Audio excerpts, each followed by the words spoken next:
Hey there, good morning to everybody. Morning? No, good afternoon, good evening. Oh gosh, I'm forgetting what's going on here. What planet are we on? I don't know. We're coming to you with the aid of a little bit of Budweiser, and I'm actually... Right, now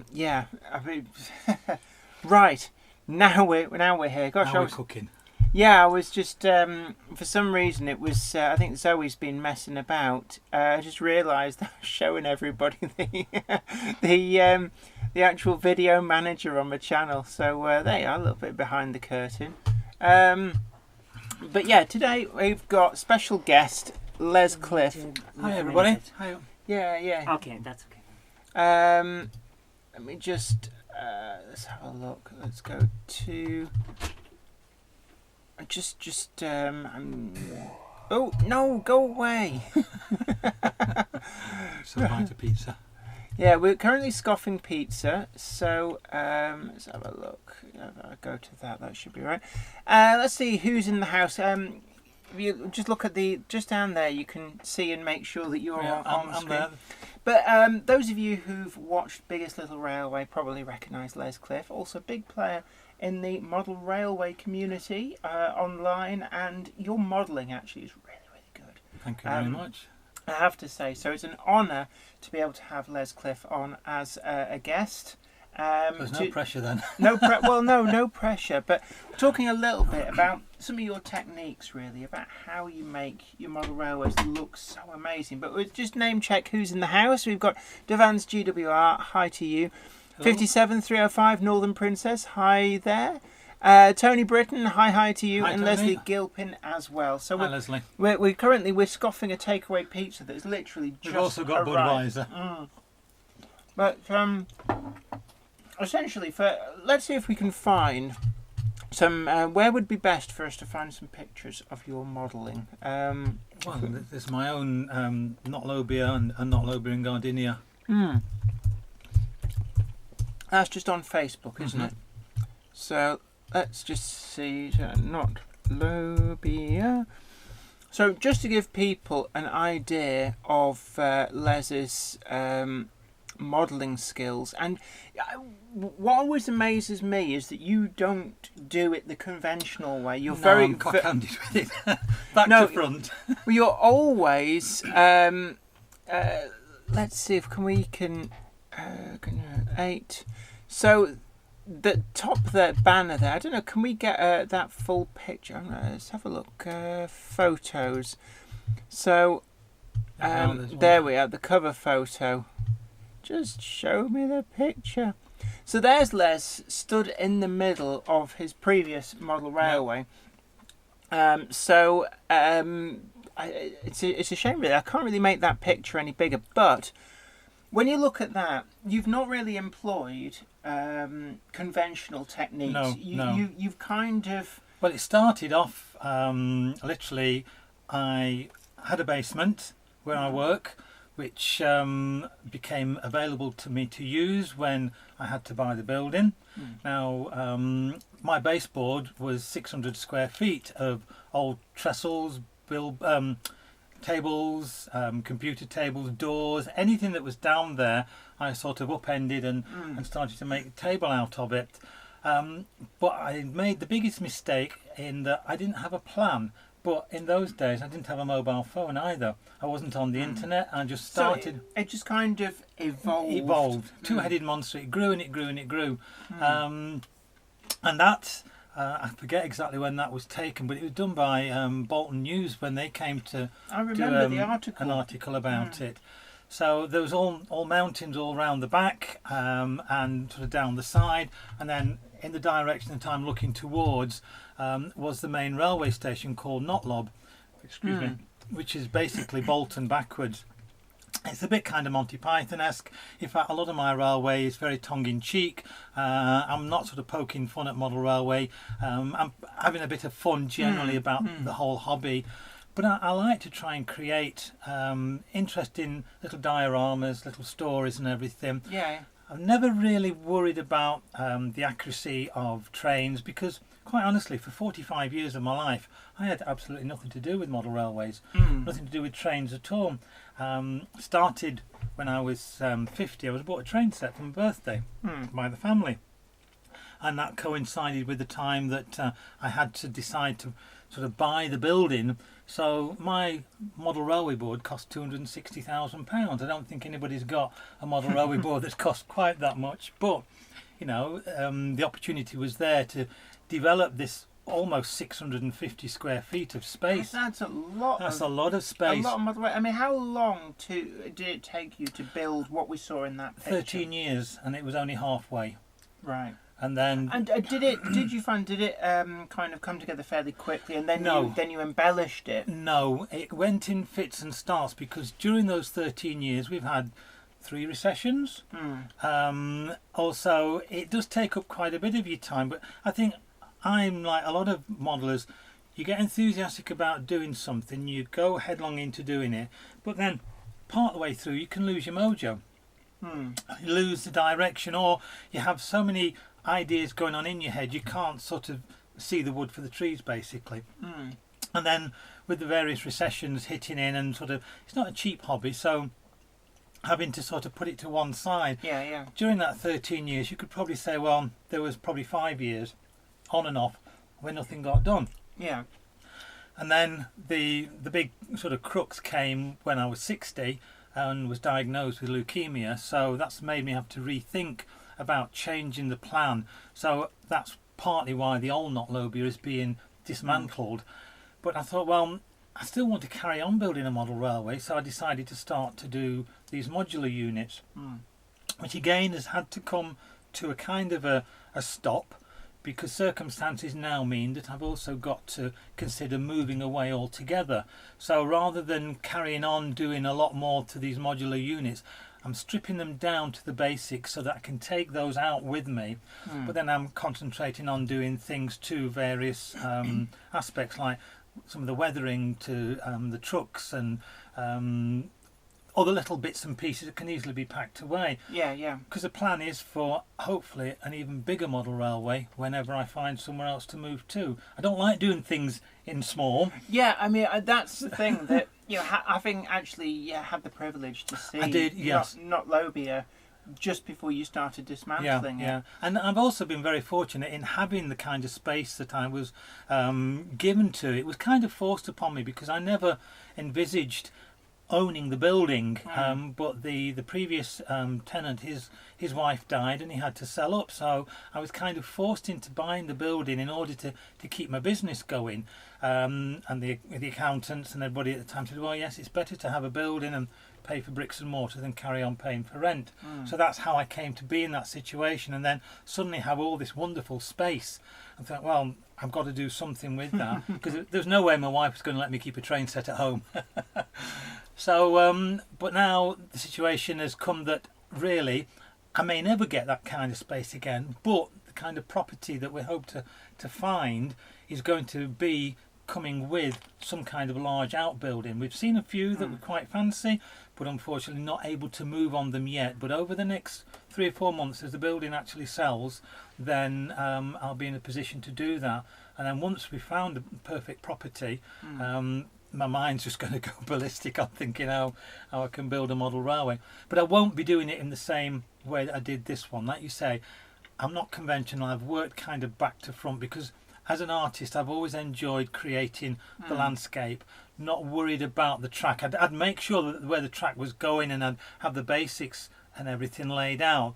But it did cause me problems, particularly when I was trying to build the 009 mountain range, because I couldn't get to do the wiring to that. A lot of the wiring was on the surface and then buried under landscape and everything else.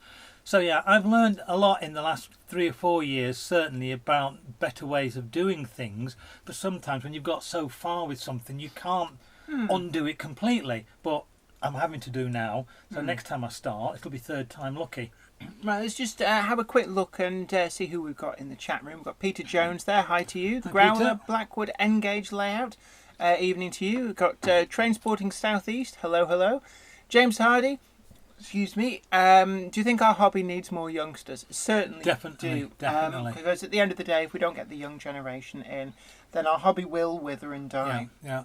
And that's something that actually you're going to be seeing on Wednesday this week. So a day after tomorrow, I've got a review going up of Hornby Junior set, the Paddington Train set. And the whole reason that I've been quite excited to be able to review this is because it's aimed firmly at enticing the very young generation, sort of 4 years old, 5-year-old people into the hobby. And I think that is super important. It is. Because you've got to capture their imagination at that kind of age. Otherwise, unfortunately, the hobby will lose them to other things. There's nothing wrong with the older generation, and they've kept the hobby going for years and years and years. But it's like everything else. Hobbies have to evolve, and if you can't bring in new people, then as the older people drop off, then there's not going to be enough people to carry it on. Have you still got that loco? Yeah, that one at the moment is one that's been converted to DCC with smoke and lights. Right, because I'm just saying that. That was one of the early pictures. That's of the very first part of Not Lobia, before it even started to get a little bit more sort of realistic. Right. Still works out. That's not Lobia. No, that was, I don't know. Sorry, I've probably... got hiccups here. Think of horses. Yeah. In fact, I recognise the one on the right. I've just chipped that. Yes. Excuse me. Excuse all the dust on there. You don't realise until you start looking at some of the pictures, the dust on there. Now that actually, believe it or not, that is an N-gauge castle, but it doesn't look like an N-gauge when it's put in situ with everything else, because you would get lots of old ramparts and bits of castle that... Well, it's a bit like the when you go up near Housesteads on the Hadrian's Wall. Right. You get these little Roman signalling towers, little ruins like that. So, it's a good top tip that don't be put off just because something is sold for a different gauge. No. Actually look at it and let your imagination tell you, now, what can I do with this? You can always use it as sort of perspective. Sometimes it's better to have buildings from N-gauge or even Lilliput models and anything smaller in the distance to create that sort of depth of field when you're looking at it. But even so, what you created here looks perfectly fine. Even though you said that is N-gauge, it looks in keeping. If you hadn't have told me that was N-gauge, I wouldn't have known. No. Now, let's just have a quick look again through. We got the Don Juan, the Don Juan. Hi from Bolton upon Dearne. Hi to you. The Growler Blackwood N-gauge layout. Now that's what I call a model railway. So that's Thank you a very compliment much. on your layout. Thank you. Chris Mitchell. Hi Jenny and all from Amarillo in Texas. Oh, do you know the way to Amarillo? No, I don't. First time. I usually have to catch up later. Well, a very big welcome to you. Welcome. Everybody is more than welcome. Chris Mitchell, beautiful layout, and I totally go with that because when you look at these pictures, I think what amazes me the most about the standard of your modelling is that you've come to it and kind of created new methods of producing a lot of this, because you didn't have that baggage. I haven't got any baggage to bring with me. And say 40 odd years, having a model railway in the 60s, a train set or whatever you want to call it. I still call it a train set because no matter what you say, model railway in is still basically just a big train set for big boys. But I packed it away when I was 14, 15, never thought anything more about it. And then say for my 50th birthday, family and friends decide, well, what do you buy somebody when they get to these big O birthdays? So I got a flying lesson and a train set. And which one did you like the most? The train set. I quite enjoyed the flying lesson. I had to wait nearly 2 years before the weather was fit enough to go over to John Lennon Airport to do my flight in one of these little Cessna type airplanes. Yeah. Did you ever go back and have another lesson? No, because it's too expensive. Mind you, it's probably cheaper to fly than it is to do model railways when you think about it. Well, yeah, but that's a different kettle of fish. But what I love is I think you came to this and without having this baggage of the perceived wisdom, the perceived way of doing things. And it's something that I talked about 2 weeks ago on the live stream about, you get these sort of rivet counters, the stick, and there was the people who criticise for the sake of criticising. I noticed that actually a lot of other YouTubers jumped on the bandwagon and copied me. I opened a whole can of worms. Well, I did this week as well. But yeah, I like to think I was there first, and so were you guys. You were there too 2 weeks ago when we discussed that topic. But certainly, you've kind of let your artistic background run riot. And for example, the picture we've got on screen there, I'm guessing a lot of people are looking at that and thinking, wow, that the bushes, how what is that made of? It's made up of all kinds of things. We've got the walling in the front is actually from the wargaming sort of model. So not necessarily to scale, but it doesn't matter because you get walls of all different thicknesses and sizes. Then we've got some of the scenic scatters. We've got one of my favourites is the seagrass material. That's the trees you see in the background is the seagrass. And then a lot of the ground is done with wet paint.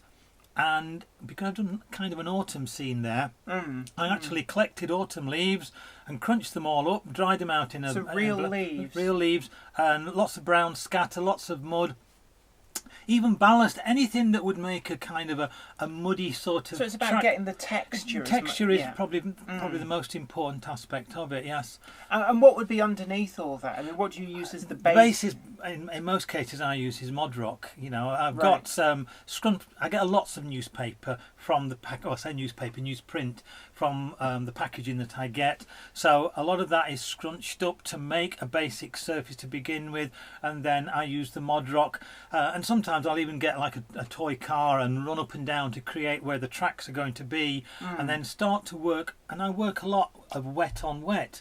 Now it's not necessarily the best way, but it's a way that I enjoy doing. See, I must say, having done Great Model Railway Challenge with you, what's actually I've always found quite gratifying to see is that you're using a lot of the techniques that I. Same with me, I think. And you kind eager of to get something. Yeah, because you kind of you're rather than doing like a base coat, leaving it to dry, and then another coat, leaving it to dry, and building up that way. I've found that actually you get a much more organic effect by mixing things together. Yeah. And I use. It was something that where we were building for GMRC. Yeah.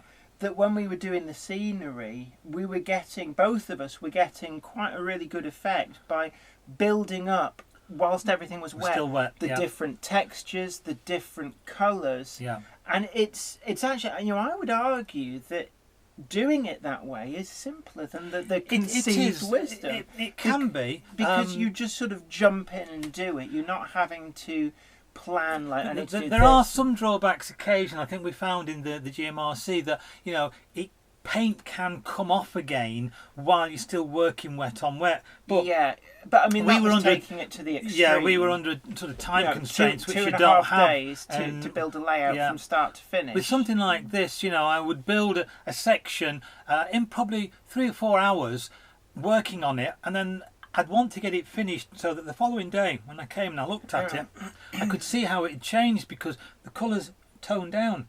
Yes. They soak in to the plaster or whatever else, and it doesn't look the same when it's dried out as when it's wet. I know exactly what you mean, and also the colours sort of lighten up as well. Sort of have a fade. But, over time, you get a feeling for how different media are going to change. Yeah.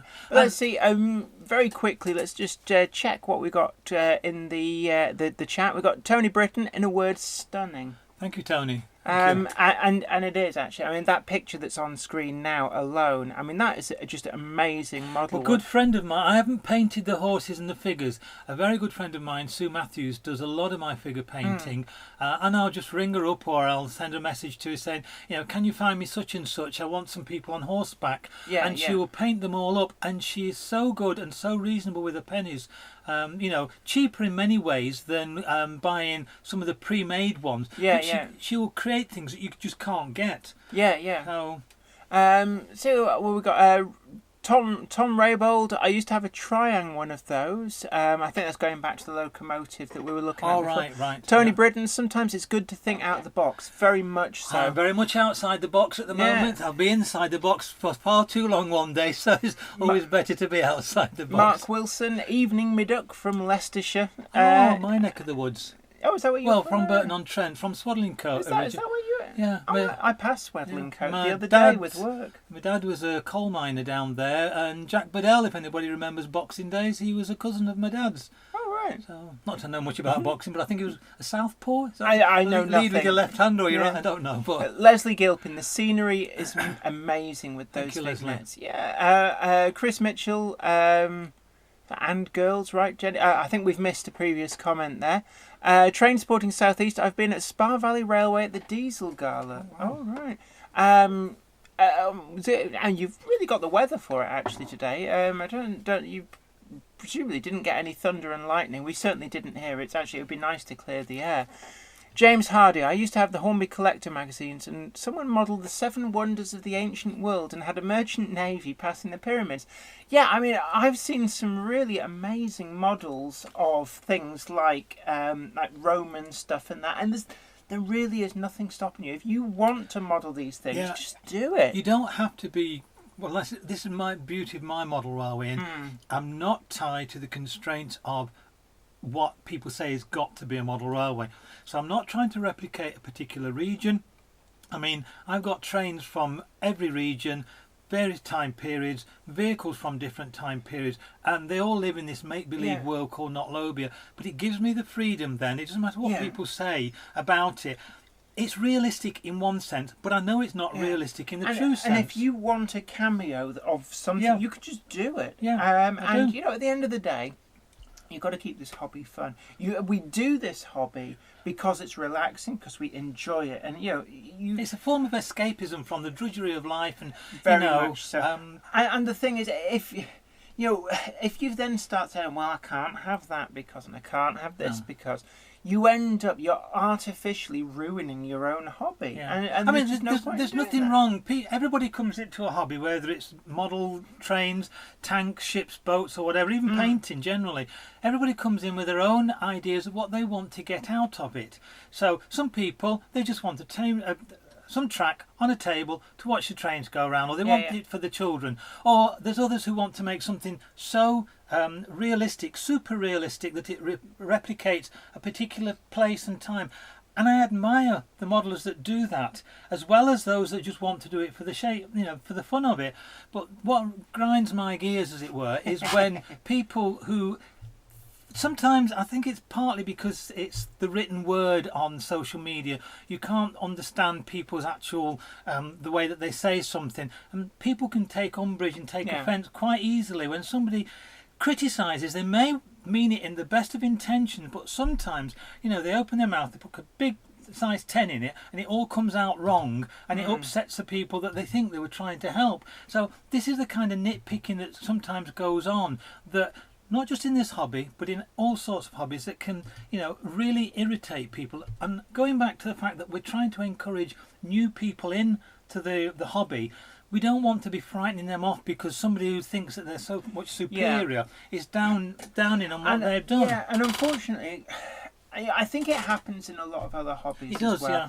And there's a lot of people who, it does appear, like the sound of their own voice, and think that they are somehow some kind of font of all knowledge, and everybody should listen to them, and they know the only one true I'll way. hold my hands up. I do not know everything, and I never will, and I don't believe there's a single and modeller that's the out there sign that does. of a decent person, somebody who knows that there's always room. I'm always to willing improve. to listen to constructive criticism. Like, I know I can't say a great deal about the TV programme, but actually there was a comment went up there that Train Sporting Southeast, Jenny, no spills on GMRC.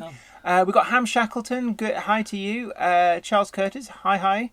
Tony Britton, evening. Ham Shackleton you're talking to there. Leslie Gilpin, a hairdryer helps speed things up with wet scenery.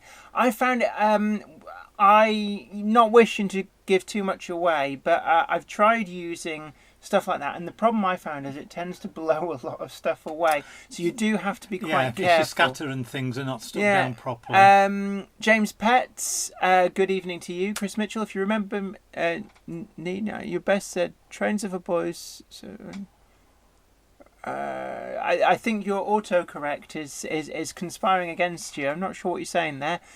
Train spotting southeast. I done time team sketch on my layout with Tony running around. Oh, brilliant! There is actually, I think it's Woodland Scenics do a film crew. I think you've used. I've got a film crew on mine. I actually had dinosaurs on mine, and the idea was that I had a town scene, and I used a Metcalf cinema low relief, and on that I put a 1 million years BC, the Raquel Welch, I remember that when it was first out kind of thing. She was at the pin-up of my day, as it were. And then I got some toy Tyrannosaurus Rex and what's that one that flies? Pterodactyl. And they were stuck on top. But I got a film crew as well that were actually filming a dinosaur that was supposed to be attacking people. Right. So these are the kind of wacky things that I'll put on a layout because I think, well, why not? It's a bit of fun. It doesn't stay there forever. Like on the scene here, I've got mountaineers because, why not? It's interesting little figures trying to climb up the stairs and everything. So I made the staircase into rocks. I mean, it's interesting to look at this picture as well. I think a lot of people be asking, how did you get that rock face effect? What actually is there? If you just talk us through how you've actually made that. On that, there is some actual stones, but not a lot of them. But basically, I've also got some of these rubber moulds that you can get to make rock faces. So you cast your own out of plaster. Cast my own out of it. Right. But also, the mod rock, sometimes, rather than just using it as a plaster bandage, you can actually make shapes with it, little rocks on their own, and then stick them on. Right, so you kind of build up this the layer relief, there, yes, yeah. And then, I mean, the colours on that are great. You just painting straight onto the straight onto that, and again, partly because of my artistic background as an artist and art teacher. You can't always teach people the right and the wrong, but the great thing is there's lots of references out there to look at for getting the right colours and the right textures of things. So even if you think you can't think of it in your head, just Google something and something will come up that will help you. And actually, I find that a lot of the paints are fairly forgiving, and especially if, like we were talking before about working wet and kind of trying to mix these different paints together, different materials, and I found as well. Sticking sand into the paint. Like we did, yes. Yeah, so if you have a handful of sand and you just kind of on a rock face, you blow it gently and it'll stick into the paint. And really, as much as colour, you're wanting texture as well. Yeah. And think about different things that will give you different textures. But I mean, with this, how many different colours of paint would you have used? On there, probably 5 different colours of paint, but I use you can get them from lots of different places. If I have a Wilco's just round the corner from a shop, it's fatal having that shop there. But I get little match pots. There used to be £1 a pot. I think they've gone up to £1.25. But so these are basically the tester pots? Just the matte emulsion. And I find that a little will go a long way, and the quality of the paint is far better. Some of these cheap poster paints that you might buy. So again, I'll just use various colours, browns, greens, yellows, whites, greys and things like that. And I'll mix different colours on there until I get the effect I want. But I'll also be throwing on scatter, greens. Burnt earth I find is a very good base colour to use. Because I mean, I've found with doing scenery that if you... I called it my secret ingredient, my secret weapon, was just plain sand. And I was sprinkling it into the paint layer because when it dries, I find it mats it down and it looks like earth. It gives you an earthy feel. So you're still getting the colours coming through, but the sand is giving you this much more I think texture. You need to be looking sort of more at the earthy kind of colours. There's lots of different... scenic scatters out there, but some of them do tend to be a bit bright and gaudy. Anything that looks like it should be glowing in the dark, steer clear of. But I know that there was, I heard somebody debating a little while back about whether your base colour should be green or should be brown, and I've always been of the opinion that actually what should be underneath the scatter is earth colours, not green. Yeah, because green is normally the grass that's on the top. I must admit, I will use anything. It can be purple, it can be blue, it can be green, it can be brown. If I've got bits of paint, and there was lots of tins of paint that were in the basement, I thought, well, I can use these. Waste not, want not. Because once you start to put the colours the scatters and the sand and all the texture. Even cat litter. Believe it or not, I've used cat litter.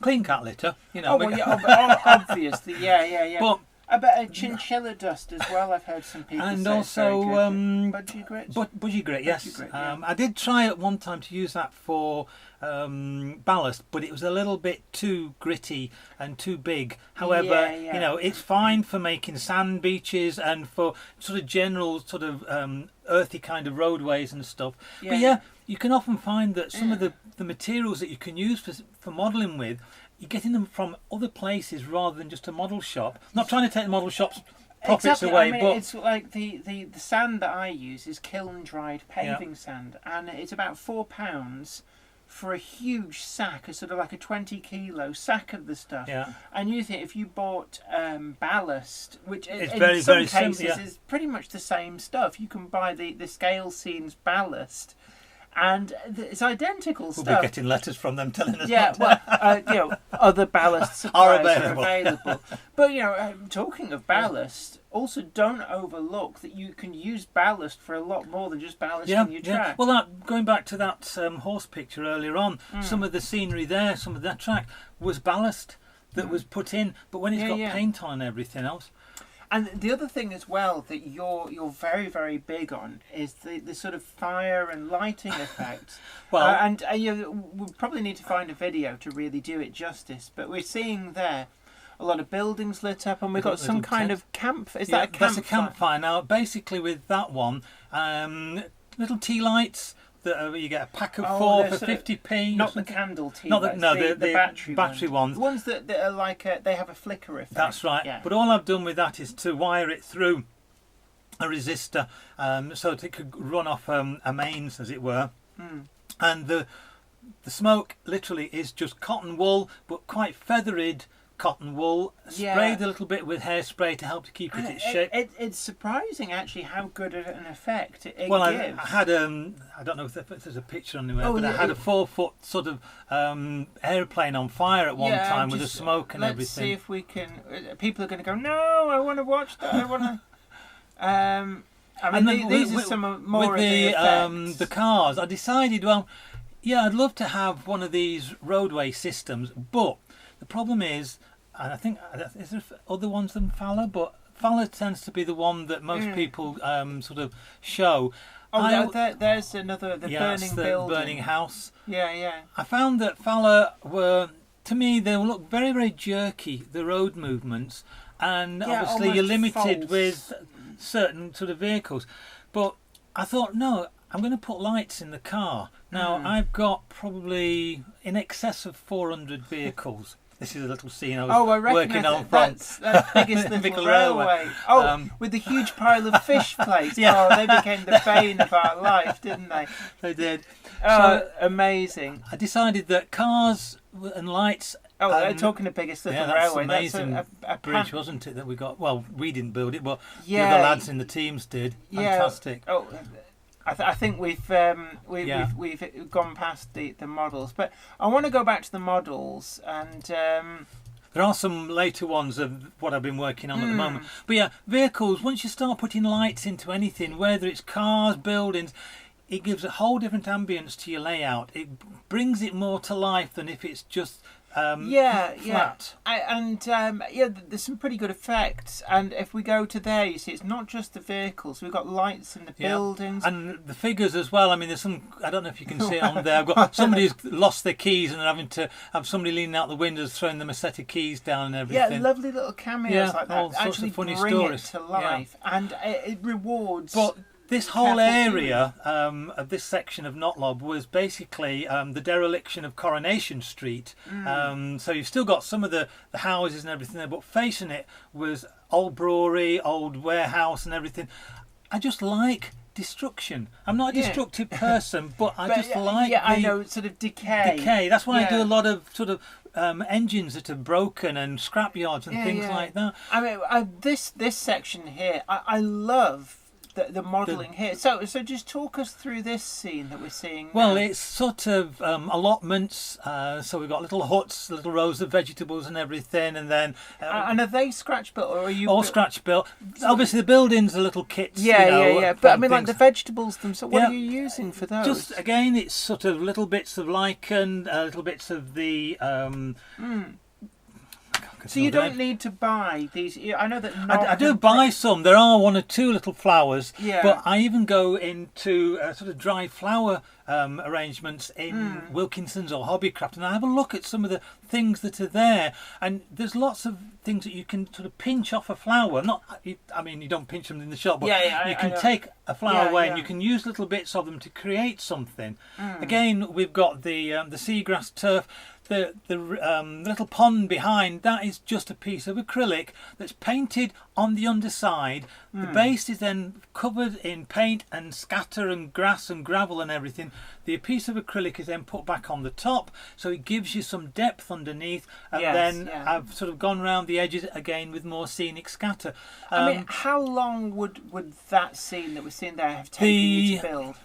Oh, because it was done in bits and pieces. I think mainly the front section there probably took me best part of a week to actually get that done, but not a week solid. I might do a couple of hours one day, 3 hours the next. But this would be my way that I worked.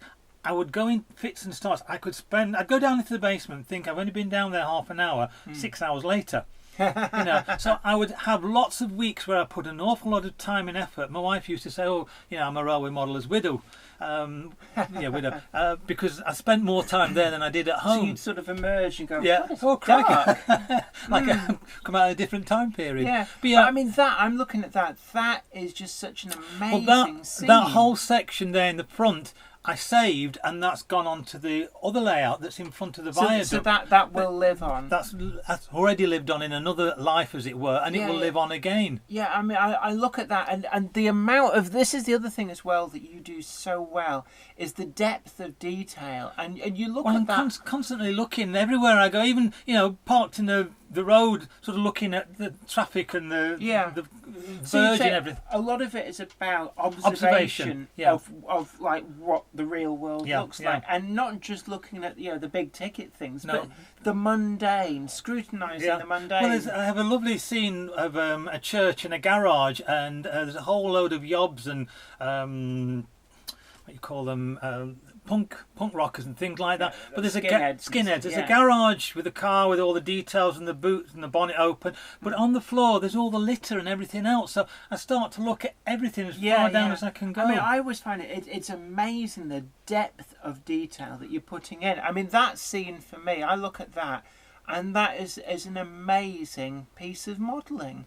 And the fact that you've filled a basement of a building single-handedly as well, and that, I mean, like that. What are you using? That's corrugated board. A lot of my picture moulding comes wrapped in corrugated board, so that's all that is, and then painted with brown paint and scatter on and everything. A couple of. I mean, that does look like real earth. Do you ever use? I've used tea leaves and dried coffee granules and things like that. Somebody just said Manthony 1956. Someone mentioned coffee grounds in wet plastic can be used for interesting effects. Black light and paper can create interesting building vehicle lighting without using individual lights or wiring. So I mean, I've heard dried tea leaves getting used for. As long as everything has gone through, say, a microwave, and you've you've got to sterilise it, otherwise stuff goes mouldy. Like with the leaves that I got, the autumn leaves, making sure that they'd all dried out. Obviously, put a cup of water in your microwave when you're drying things out. But you don't want sort of mould starting to grow as a result of using natural products that have still got some bacteria in them. Very much, yeah. But I mean, like, that is just amazing. The attention to detail. Apart from the fact the tractor's pulling a baler across the field, because I had no idea what that was when I put it there. Somebody pulled me up on that. Yeah. You live and learn. Let's see. Let's have a look. I mean, you look at that and the depth of detail. The more you look, the more you see. And this I love. Little hang gliders, yes. I mean, it's like the little cameos extend yeah. into the air above. So, Yeah. so what? Well, that is part. As you go down into the basement, that's on the wall. It's just a blue curtain that is sort of draped over all kinds of pipe work that I just needed to hide, painted with the emulsion paints and everything, so it starts to go cardboardy and crispy, and then plaster of Paris bandages moulded up to, because I don't use a proper painted paper backcloth, a photogenic backcloth. I paint my landscapes into the background. Yeah, because you've got to merge them. Because a lot of what I'm doing, there isn't going to be a background that I can use for it. I must admit, I do love the photographic ones that people put on them, because they then do take their level of modelling to a really sort of photographic level. Mine will never be that. It's always going to be more of a painterly model. As I was saying to you earlier on, I like and I admire, from an artist's point of view, artists who can paint really realistic pictures that, you know, you're hard pressed to think that's a camera that's taken it. And I think, well, you know, why go to that extreme? And well, you can get some very good effects with some very basic applications, like with the sponge. Yeah. I know you've said like clouds, just Yeah. you paint your blue background, and then with the white, you just sort of, with the sponge, you get this effect of clouds. And I'm looking at that, and, you know, from the overview is it's like clouds and mountain range. Exactly. That's just but what I when wanted. when you scrutinise it, it's like actually that even somebody who's not necessarily a painter would be able somebody to could do replicate that. And I got a Christmas tree that I think it was a couple of Christmases ago. It was in the Wilco shop, and I think it was $49.99 before Christmas. Come 1st of January, it was reduced to £10. I bought one because it already got sort of snow scatter on it, and I've got about 700 trees. And I cut them to make them fit to make forests and everything. That's quite funny. The little people going back, the New Age travellers. This. Yeah. Again, I painted up the buses myself just to give that kind of hippie idea. And Sue did me these fantastic little characters to go with it. Again, for that, all I did was I went online, I found some pictures of hippie buses and everything, and hand painted that. I think I've got the nuclear armament one on one of them the wrong way up, but who cares, you know? It doesn't really matter. Only a rivet counter would notice that. Anyway, we've been neglecting the chat room, so let's go back and let's see. Transporting southeast. Any news on GMRC? Now, tentatively, they're saying it's going to start being broadcasted from the 30th of August. However, I have spoken with Pat Doyle actually on other matters, and he just happened to mention that they were looking to. Oh, you're throwing your pizza everywhere. He happened to mention that they're actually looking at pushing that back. So watch this space. It may yet be pushed back a little bit later, but as to when, I don't know. I think there's an advantage in pushing it back, isn't there? What they want is it to be firmly into the autumn schedule, because at the moment, a lot of people are away on summer holidays, and if it goes out sort of pretty much after the schools go back, then you've got a much bigger potential for audience. And I think this series is going to be absolutely phenomenal. Not because we're in it, but the standard is so much better. I think that, but you know, we've got to be careful that it doesn't try and become more elitist. I think what it is that people have become more experimental. More willing to push the boat. People have got to look at it as light entertainment, and not as this is a YouTube documentary about how to do something in the particular way. I think it's to open the minds of people. Yeah, and I think as well, all the people taking part took the view that it's like, you know, they understood that, you know, we're not there to make a twee little model railway. No. Nobody wants to see that. That's not what it's about. It was a lot of fun. It was a challenge. Yeah, it was about like really doing the kind of way out things that you wouldn't dare to do at home. You know, the eye-catchy stuff. It's a bit like, you know, when you watch Bake Off. Yeah. Nobody bakes cakes that, you know, look like a person and things like that. You know, stuff like that is very, it shows off what can be achieved. It gives people the idea that you can't be limited by anything other than your imagination. Yeah. So you don't have to just do the typical little model railway. Yeah. If you love something else, there's no reason why you can't try and bring sort of model railways into that, combining it with other hobbies that you've got. Yeah, I mean, and that's kind of where the themes for each program that were set by the production company actually bore that in mind. The idea was they didn't want people to make twee little model railways, so they would have these very interesting avant-garde sort of. I'm trying not to give anything away. Yeah, we can't. We've got to be careful. But let's have a look. Stuart Muir. Good evening, Jenny and Les. Good evening to you. James Petts, gosh, something is on fire. Yeah, your fire effects are really good. I was trying to find actually that bomber. Yeah, with the engine on fire. But I think it's so much further back. I'll try and find that in a minute. Bedcoal miniature Wunderland for the win. Yeah, well, yours is your own personal miniature Wunderland. That's what the newspaper said at the time. Yeah. Stuart Muir. Hi, Jenny. Are you going to the Daypole members next month? No immediate plans to. And really, I'll be honest, unfortunately, I am so busy at the moment with stuff. And I normally work Saturdays, and I have used all of my holiday entitlement because I've been filming various things for TV. So you've not, have you? You've been on television as well. Yeah, funny that. There was somebody who looked just like you there as well. Carol Taylor, hello to you. Hello, Carol. Let's have a look. Leslie Gilpin, Magna Rail is the other road system, the one you can use any car or bicycle or even boat. Right. Actually, I've seen that used quite well with things like canal boats. Right. And there's just the canal boats sort of slide along the canal surface, and actually it works really well. I might try that because I've got canals in mine. Let's have a look. Melchester Model Railway, that is fantastic. Talking about see, people love your modelling. I've said to you, you're a very modest person, and I do say to you that no point in being big-headed and I understand that. But the standard of your modelling is very inspirational, and I think what makes it most inspirational is because you're not afraid to try new things.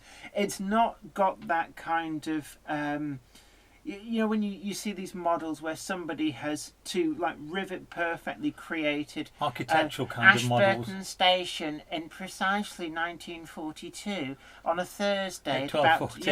And nothing wrong with that. We're not knocking it up. But in some respect, you've got the freedom of imagination. So what we're seeing on screen there, the hippies and the love buses and that, fun things like that you can do. What have we got that's of my latest sort of work?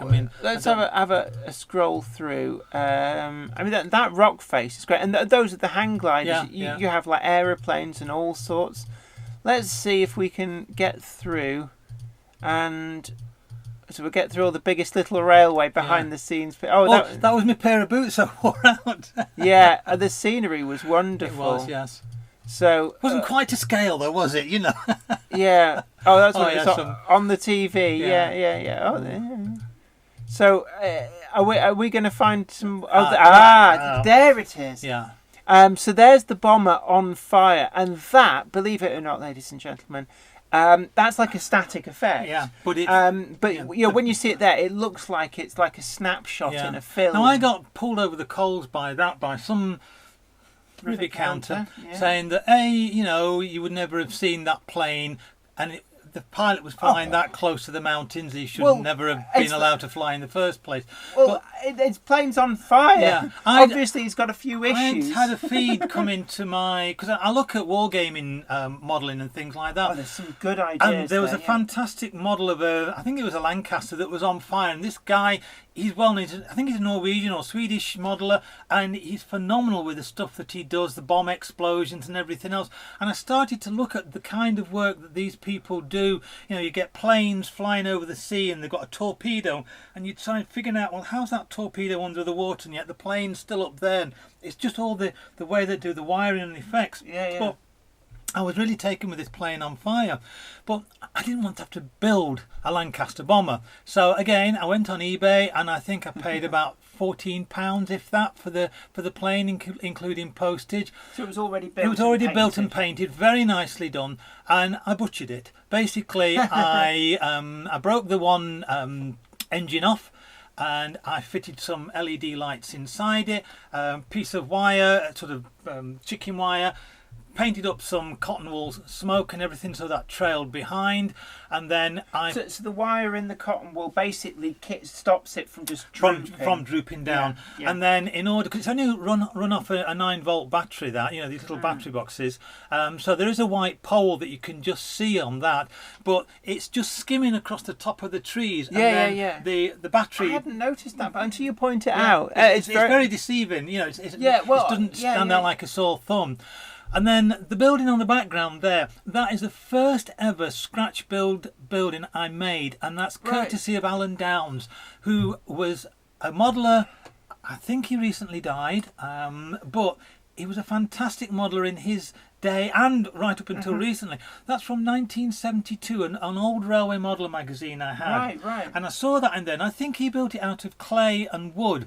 That is built, cost me nothing to build. It took me probably the best part of a week to do it. That's made out of bits of card and corrugated board, and splitting the card in half to get the different textures and painting it. Yeah. And all I did in order to try and get the scale was I just looked at the buildings that I've got. I didn't get a ruler or anything else to make it. If it looked right with other buildings, it was good enough. And it was only meant to be... And that is exactly my adage. When I build things, I always say to people, and I've said this for years and years, if it looks right, it is right. Yeah. And that's the thing. I mean, there's a lot of things. If you really scrutinise a model railway, if you built a station to scale, it would be about 30 or 40 feet long. I mean, no house is big enough for it. So modelling of any description is a compromise. And at the end of the day, if it looks right, it Well, there's is a compromise there with my trees. Wilkinson's Christmas tree. They actually work really well. They work very effectively. Let's have a look. Ham Shackleton, litter. Something I always notice when I see footage of other countries' railways, no litter, unlike the UK, where people seem to use the railway as a dumping ground.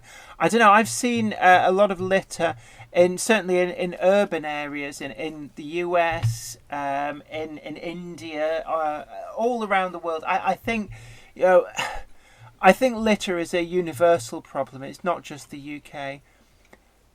James Pett, non-mouldy models are the best, I find. Yeah, we were talking a bit about that. You've got to be careful sometimes. Yeah. We've talked about using newspaper. Sometimes you have to go smelly. Yeah. My problem in the basement, I did have this issue for a while, and it's actually started to come back because I'm not down there doing anything. It's all down to air circulation. So if you're in a room that hasn't got an airflow... You just need an extractor fan or something. I know, but it's costing electricity. Well, I don't know how much electricity would an extractor... I don't know. Again, having it put into the building, you got the expense there. I do have just a cold air fan that I used to have on when I was down there, and I'd put it on. So my electricity bill rocketed. Really? Yeah, it did. And not necessarily just from that. I think it's because I'm in a retail shop. My electricity rates are not brilliant compared to what I might be able to get if I shopped around a great deal more. But you get yourself tied into a contract. And when you're saying that, let your fan put your bill up. I've had a fan running in the loft. I have today or this last week. Cause I fitted an extractor fan as well. Yeah. So. But let's just see. Transporting Southeast Jenny, I have made 10 kilograms of thermite. I presume you're going to be doing some kind of remote welding with that. Otherwise, that's a bit naughty. James Hardy, do you think Hornby will bring back live steam? No, I think the problem was it wasn't commercially successful enough. It did sell. There is a loyal following, but I just think they couldn't make money out of it. So I don't think we're going to see that reappear anytime soon. Philip Page, I remember Leslie's layout being in the Bolton Evening News. Ham Shackleton, live steam, no too small a market, and the price would have to be too high. Yeah, totally agree with you. James Hardy, has anyone ever modelled Fred Dibner in the layouts? You can get models. Oxford Diecast do his Land Rover. I'm waiting for that to come through from Shaw Models. Right, yeah. Also, is traction engine, I'm sure that's been modelled as well. Is it Betsy or something? I've got a couple of traction engines, but I don't And know. I'm sure you can get that there are companies that do specialist models. I'm sure you can get Fred Dibner. I've not seen him modelled, but I am aware that it's probably getting I've a got lot lots of chimneys I can put on my road. Yeah. um, James Pets, twee little model railways can be splendid in the right context. Yeah, I mean, we're not knocking we're not them. knocking anybody's We're just model saying railway. that, essentially that there's a place for all of these, and certainly, it's whatever works for you. What lights your candle, basically, and if you're happy and it brings you pleasure and it gets you from under your wife's... Just to interject, their cheese stuffed crusts. It's not an ordinary crust, it's full of cheese. I will eat it, Mummy. You don't have to if you don't want to, but I'm just saying it's got cheese in it. But yeah, definitely. It's basically, it's at the end of the day, don't let other people dictate to you how you do your modelling. And if you want to do... I always use that example. Ashburton in April 1942 on a Thursday at about 4 p.m. As an example, because it used to be the thing you'd always see in railway modeller, like GWR branch line termini. But certainly there is definitely a place for stuff like that. And I've seen some fabulous models at exhibitions. I know there's everybody, when they get on the bandwagon about, it's my railway, I run it my way, rule number one, it's your rules and nobody else's. However, there is a reverse side of that sometimes people who want help, obviously they need to be told what's right and what's wrong if they're really wanting to up their level, but it's the way that the people are told how to improve it and not just being dictated to. There's a subtlety, isn't there? It's what we say, bedside manner. That's right. There's a nice way of saying things. There's constructive criticism, and then there's destructive criticism. And it's the same with praise. All right, people have been saying they're like, what I've done there, I appreciate it very, very much. I've had criticism and I've accepted criticism on things, but also when people do praise it, it's nice to know what it is about it that they are thinking is good. Because I've been an art teacher and have had to sort of do crits with students, and I've had to explain to them why something I would think would be better if it was done that way, or I like what you've done there. Just talk me through what you've done and why you've done it like that, because I think it's very effective. So you've got to have arguments both positive and negative, but done in a friendly and constructive way. Right, definitely. Trainspotting Southeast, is there different themes this year on GMRC? Well, obviously we can't give anything really away, but there's 8 episodes, and each episode the layouts will be being built to a different theme. And I think they're all going to be an hour long actually this time, aren't they? Longer than the last series. Each episode's going to be an hour and a quarter. Which yeah. means that there's an hour of actual programme and 15 minutes of adverts. So I have heard... Excuse me, sorry, I just chugged back a load of beer. Don't forget your beer. I've drunk mine. Have you? Do you want another one? We'll send for the maid, shall we? Ring down for the maid. I was speaking to Pat Doyle. I'm not trying to name drop here, but I do speak to him an awful lot actually. I was speaking to him today.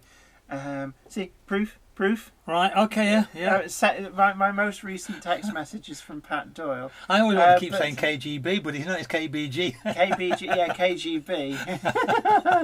That is the Elton. You imperialist spy. What were we talking about?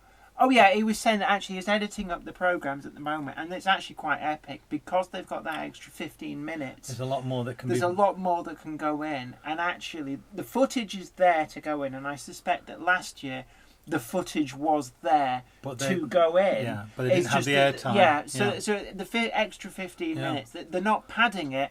They're just able to put a lot more of this stuff in. Just explaining about the scene that you can see now. In the back at the top, I've got the little narrow gauge layout that would eventually have wowed its way all the way around Not Lobia.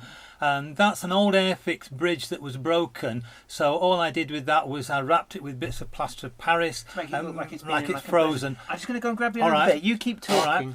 The waterfall, now that is just done with cellophane and silicone. Basically, I would took a strip of cellophane and got the ordinary clear silicone and laid strips of it down, used a brush to blend it together. When it had sort of dried off, I then moulded that onto the rock face and everything behind, and it cuts through another bridge that's you can't quite see behind this foreground bridge that's got the main railway line on it. This bridge here, again, that's not a scale bridge as such. Again, it's from one of these war modelling. It's like a humpback bridge, and I just removed the buttresses off the side and put it onto the landscape. And then the water in the foreground, that again is just a continuation of the silicone. Now, initially, I was quite impressed with the silicone, but after a number of years, it tends to have gone yellow. Now, whether this, even though it was classed as clear, pure clear silicone, whether that's just an aging effect, I don't know, but I probably won't use silicone again if that's going to be what happens to it. Thank you, Jenny. I was just saying that the silicone's gone kind of yellow with age. Well, actually, a good water product, that Deluxe Materials, I know I spent all through GMRC, not on camera, but between the team, we all felt that a lot of the Deluxe Materials products were almost like they were a solution looking for a problem. But the solid water, I've used that, and that set's completely clear and should remain completely clear. That, according to the tubes, was a crystal clear silicone. It was about £8 a tube. It wasn't cheap stuff as such. It did quite a lot. How long did it take to go yellow? Well, I don't know, because that was done probably about 3 or 4 years ago. And it's quite yellow now, so it's over that period of time. Just slowly. Yeah. Whether it's anything to do with the fact I'm under fluorescent lights, there's no daylight down there, so whether fluorescent lights have any effect. Could it be moisture creeping in? I don't know. It could be all sorts of things. I say it's an old cellar, so there are. You try giving it a good scrub. Maybe that's actually just dirt on the top. It could be. Well, unfortunately, it doesn't exist anymore. That's actually been demolished. Oh, that's a shame. Yeah. That's a nice bridge. Sorry, a little fruit fly or something there. But I've got the bridges still, but the landscape has gone, and I've got the trains, obviously. Because I gave you some of that Deluxe Materials solid water. Are you going to give I'm that going to use that on my canals when I get around to doing that. Just make sure that they're well sealed, because that stuff does find all of the little gaps. Let's have a look. Let me just scroll this back up. We get talking and then we neglect some of the. I'm sorry. Yeah, don't worry. Let's have a look. Oh, actually, there's a lot of comments come in. Let's have a look. Leslie Gilpin, that was the problem with GMRC 1. Too many fixed on what a model railway is. Yeah, I think Series 2, they very much tried to get more away from that. I know from watching Series 1, there were a lot of people who just kind of built a model railway, a conventional model railway. And that really wasn't what it was about, in the same way that, you don't watch Great British Bake Off to watch somebody produce a square section Madeira cake that looks exactly like the ones that you'd buy in the shops. No. It's got to hold people's attention, and it's aimed not just at railway modellers but the wider audience. Now, the wider audience may only have a passing interest in model trains or anything related to them, and if you start putting a programme on that goes into such finicky detail about point rodding and ballasting and this and that, it's going to not get the remarks and the viewers, so they're going to switch off. Whereas something like this is such a wide spectrum, it will open their minds to possible what can be done. And I've had a few remarks on my own Facebook page saying that they're so pleased with the first series. One lady of 62 went out and bought a train set. She was so inspired by it. Now, I know from that's what you speaking want. to Simon Kohler that they've seen a huge resurgence of interest in the hobby, and speaking to Lawrence at Ali Pally, he said they've seen going through the doors a lot more people. Last year they got a lot more people through than they have done for a number of years, and what he said was really good to see was that they were seeing families coming through. It made it much more seem family friendly, and that, like an entire family were getting when into I was a this. little kid growing up in the 60s and 70s, my dad would come play trains with me. It's about the only time I had any sort of interaction with my dad. We would play trains. He'd always want to try and take over the controls. That's what dads do. My dad did. But it does bring families together. All right, my wife's not particularly interested in trains. She doesn't despise it as such, but it's not her main interest. However, she supports me in what I'm doing, and even so much that this new house that we're going to look for, she's keen for me to find something that's got a big space for me to build this model railway. Again, I have an airport just full of World War II kind of things. The little tiger moth in the background I bought that on a car boot for 20p. Didn't even have an airfield or anything. And I decided, well, I want to have this and I don't want it just stuck up in the air. So I built a whole section onto the railway just to put an airfield. I made a hangar out of corrugated board, put all lights and things inside it. The base here is just big square pieces of card, then painted to look like concrete with the gaps and everything. Because when you go online and you look at the bases that you can buy, very nice that they are, but they were out of the budget that I wanted to spend. So that's cost me sweet FA. Yeah. You know. That's just Manthony 1956, Les and Jenny. It's so good to listen to people who get the hobby. Oh, well, thank you very much. Thank you, yes. We enjoy and escape. So tired of encountering critics at the shows who love to criticise but never display at shows. Yeah, my dad found that. We were talking earlier about on. The steam engine. Yeah. My dad builds live steam traction engines, ones you can actually ride on. And he gets so many of these rivet counters, armchair critics, he calls them. They say, "Oh, you've done that wrong. That's not right. Why have you done that like what that?" What about that one that he built that there's not even an existing model of it? He built an Alfred Dodman from a set of plans that is all that survives. They'd built 5. It was infringing on a patent. So what happened was they weren't allowed to build anymore. They weren't very successful anyway. They've all been scrapped by sort of like the 1890s. They were all scrapped. So nobody in living memory has even seen one of these. And there's no known surviving photographs of any of them. So he built one of these, and he still had people saying, "Oh, you've got that wrong. Oh, that's not right. Oh, they didn't have that." And it's like ridiculous. And the thing is, my father very quickly, he's on his 3rd of these that he's built now, and we very quickly learned from the first one that when you kind of politely say to people, "Oh, so what have you built?" They sort of back off, don't they? They sort of, you can kind of get them on the run then, because they kind of get a bit flustered. I haven't finished anything. The people the loudest people who criticise tend to have done the least, because the people who've actually built models or done something, they know what kind of level of work goes into these things. You appreciate other people's efforts because you know actually what kind of level of work goes in if you yourself have done stuff. Chris Mitchell, modelling is right when you are happy with the results. To the heck if somebody doesn't like it. If we don't make our railroad for them, do we? No, we don't. We make it for ourselves. Sparky 107, hi to you. Trainspotting Southeast, I use it. Oh, this is the thermite. Using it to do some welding in my back garden because I bought 500 feet of bullhead track and sleepers. Are you laying all that in your garden? You're like Lord McAlpine. Oh yes. Yeah, who built like the Fawley Hill Railway. Oh, fantastic! It's such a weird place, isn't it? It'd be so good to. Very eclectic. Yes. I think eclectic is the word. You'll see some of that on the TV when they broadcast Biggest Little Railway, because it's. Well, I've already put a few, not spoilers, but videos of Fawley Hill on my site. I mean, Fawley Hill, you can just do a Google search. You can find photos and stuff. Absolutely incredible. So, I think I've shared a video as well. Let's have a look. Leslie Gilpin, hi Sparky, you in the UK? Oh, are you visiting the UK? Sparky 107, hi, let's see, land Tuesday at 10:30. Oh, well, it'd been nice to see you. You got plans then for where you're going to? Where you're going to visit in the UK? Mark Wilson, I'm building a tower block council estate and I'm looking for some model figures. Rita, Sue and Bob too. Wolfie Wolf, good evening Jenny and Les. Good evening to you. Good evening. Hope you're both well. Actually, I'm all right. Yourself? Yeah, I'm doing okay. Grand. Go and Hads 12:59. Evening all. Tony Britton. Evening Sparky. It's good to see you actually. I do dip in and out of your videos on YouTube. Tony Britton, how's the new shed coming on? Yeah, actually, I saw your update on that.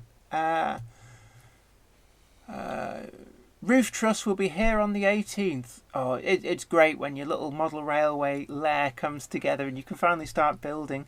Dragon Junction, hi Sparky, see you Saturday. It's good to go this end.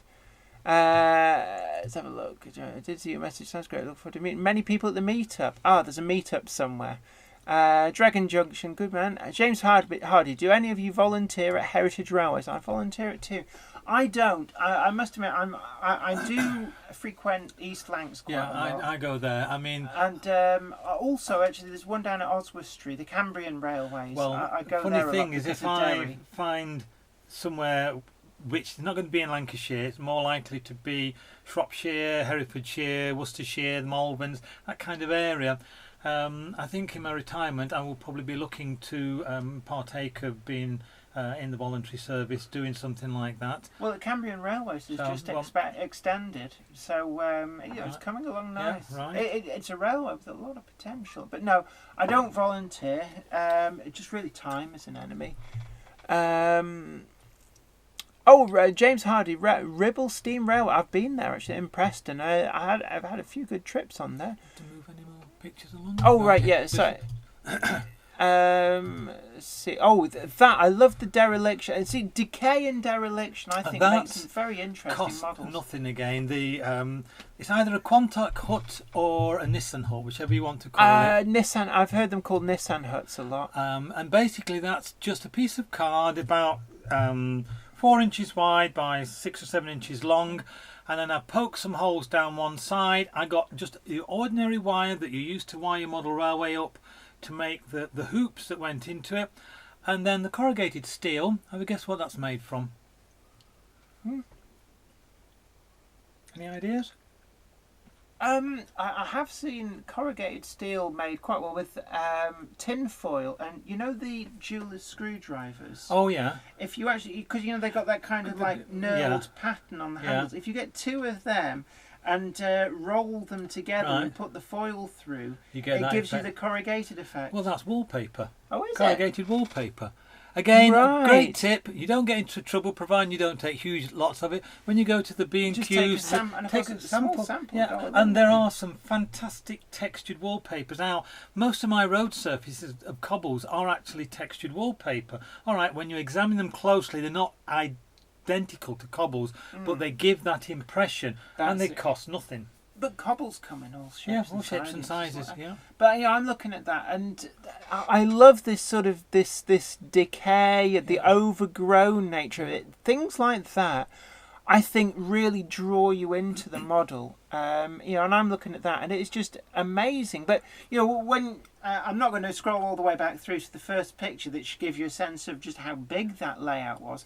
But the attention to detail, that when you're focused right in on a small area, there's a lot going on. Yeah, definitely. The other little building, again, that is it's an airfix kit. I think it's a frontier post or something like that. It's from one of the war game models and everything. There's some interesting bombed out type buildings. There are, yeah. And that is actually really nice. Apparently, they're all going to a YouTube meetup at Kidderminster. So, round to going. Sparky 107 crew, Cardiff, the YouTube meetup, Bath, London, Stonehenge, all on the roster. Oh, well. Have yourself a really good time, actually. There's a lot of really good sites to see in the UK. It's well worth it. I'm just sorry that I can't get out and about so much. Just time. All this TV stuff takes up your time. For the Quant, I see somebody else is going to have a go at building one. Again, all I did, I googled Nissan huts to begin with, and Quantock huts came up. Found a picture of a derelict one that I could use as reference to work from. So on that one, apart from the hoops being made out of wire, the end pieces are just some half semicircles of board covered with Metcalf paper, and then scatter stuck over the top of them, and then the wallpaper cut into thin strips to give the kind of corrugated effect, and again sort of washed with emulsions and paints and stuff like that, and then plonked in situ. So very, very effective. That actually I did in probably about a couple of hours from start to finish, because sometimes you can get an idea and you just get straight into it and everything goes together quite well. Another time you can have a simple idea and it can take forever to achieve it. But that one was quite a success. I got that Manthony 1956. I've used a dog comb to produce the corrugated effect on bolts. And a lot of this is about thinking outside the box, putting alternative bits and pieces to use. I've tried polyfiller or tile cement and just used a comb to try and get. But sometimes when you've got something to hand, like the corrugated board that I have stacks and stacks of, it seems a shame not to try and use that rather than spend on materials. Totally hear where you're coming from with that. So, anybody's wondering why I keep playing with my finger, I badly cut myself. I basically drilled a hole in my finger, and just trying to get it to heal, but it keeps kind of bleeding. I'm going to take the plaster off. I think it's more of a hindrance than a help. If I start dripping blood, I mean, look at that. That is horrible. Ooh, yes. Ooh. I actually, let's just. That's my finger after accidentally drilling a hole in it. So I can still move it. But if Simon's watching this, he'll have sympathy for you. Spoilers.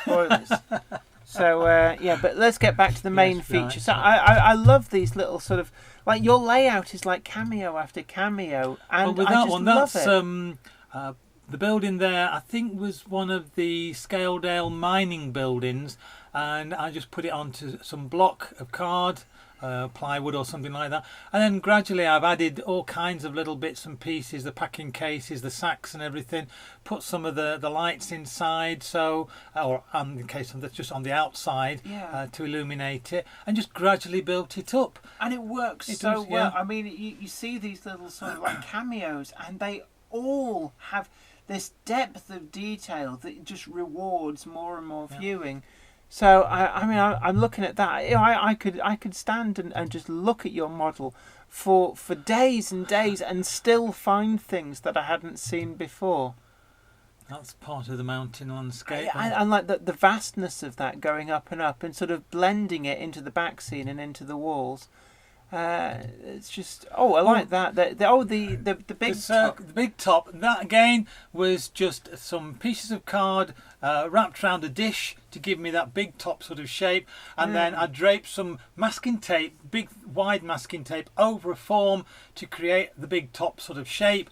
Then cut sort of with some those kind of scissors you get for dressmaking that have the fancy shapes to them to make it. Bits of string to make the ropes holding it down, and then Christmas tree lights, just the fine narrow gauge ones to go around. Are the figures custom? Sue again. So where does she get the base figures from? I think she buys a lot of them just as blanks offline, and then she paints them all up. Right.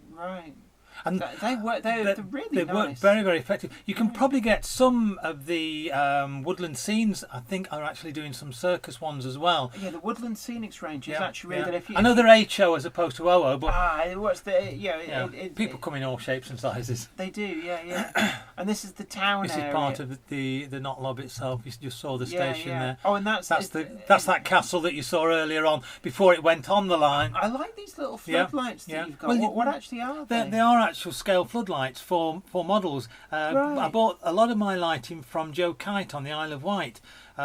He's done all of my vehicle lighting and everything. All right, he is not the cheapest, but he is one of the best, and I've been very, very satisfied with everything that he's done for me, because he's got all the gizmos and everything to do the lights.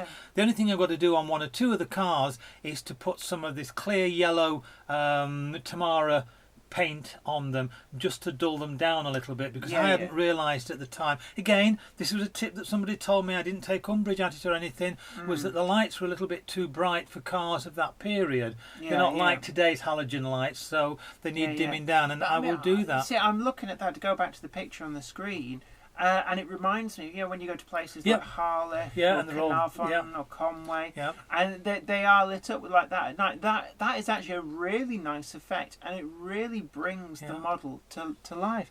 Just having a look at some of the comments. Transporting Southeast, Richard. Sneaky. It's just gone off the top as I started reading it. Richard Hall, the Class 33 does have number. Bought it and we'll be back with Standard 5. I think 52 and 66 want number are not very good with numbers.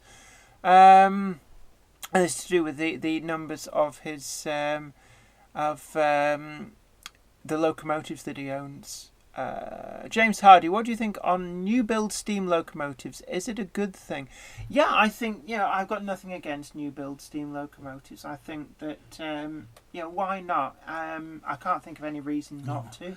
Chris is asking about you coming to my shop to video. Unfortunately, Not Lobia doesn't exist now. Yeah, unfortunately, all these pictures, this wonderful model that you see has been demolished. It's being demolished, not because I've lost interest in it, but simply circumstances mean I've got to move and take it and develop it elsewhere. You got a lot of photos and video I've got over footage. 5,500 photographs on my phone. Right, so there's a lot. Right, yeah. My phone is not used as a phone. Yeah.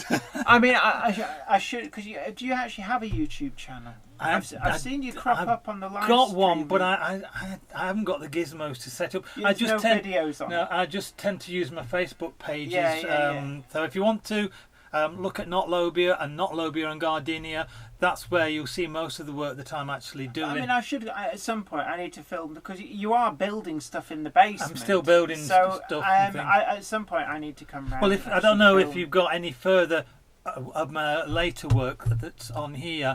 If you're following, there's the circus from afar. I like Well, that was one of the planes that blew up, and that again was just pyrotechnics I was playing around with.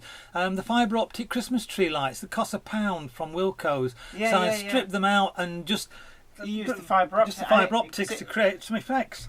Because it looks like, when you get that almost like that phosphorus explosion. Yeah, well, that's just that one-off kind of explosion. I'm always experimenting. That's part of the fun of the hobby.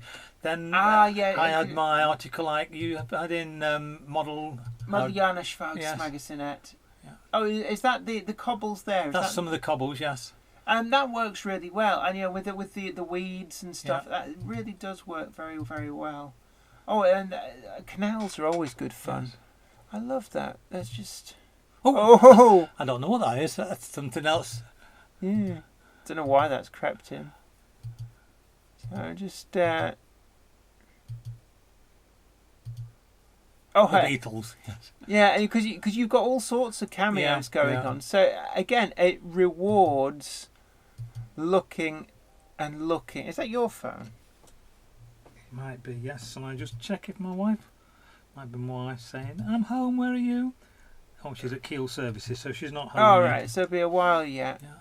So I'm just... again, it's the decay that I love. Because I saw it not long before you started dismantling it. And I remember you had the disused railway. Yeah. And I find that things like that give so much potential for modelling and interest. Yeah. And I don't know what it is about decay that gives you this interest. I think it's the textures again. Yeah. Because I presume that's a Daypole, one of those Daypole plastic kits. Yes, yeah. And I think I actually bought that one. And then I've sold that engine shed kit and everything on eBay. Somebody bought that off me. Right. Because I did a number of dioramas to sell to raise some money to do other things. Again, that was sold on eBay, but it's just a derelict Metcalf kit, and I weathered up some stuff. Oh, that's nice. Now they're in the church scene. It's a brass band playing at the wedding, so they're not on that bandstand in the actual layout now. Right. But again, that I was experimenting, scratch building a bandstand there. All right, is that's the other view from the one earlier with the. Right. So the allotments that we saw before are there on the left. Yeah. Right, I see. And this is a view across and that's another position of the allotments before I did that, because some of these are out of context a little bit. Right, I moved them around. I'm with you. Do you still have that loco? No, I sold that one. That went on. That can probably be chipped, you know. Well, I got offered about £350 for something like 50 odd locomotives from a model shop, and I thought, I can do better than that. So I sold them on eBay. All right, I had about £100 worth of bills for eBay, but I got nearly £1,500 for the locos, and most of that's all gone now into DCC, into the black art. And like here as well, the decay, the scrap. I always find scrapyards so immensely interesting.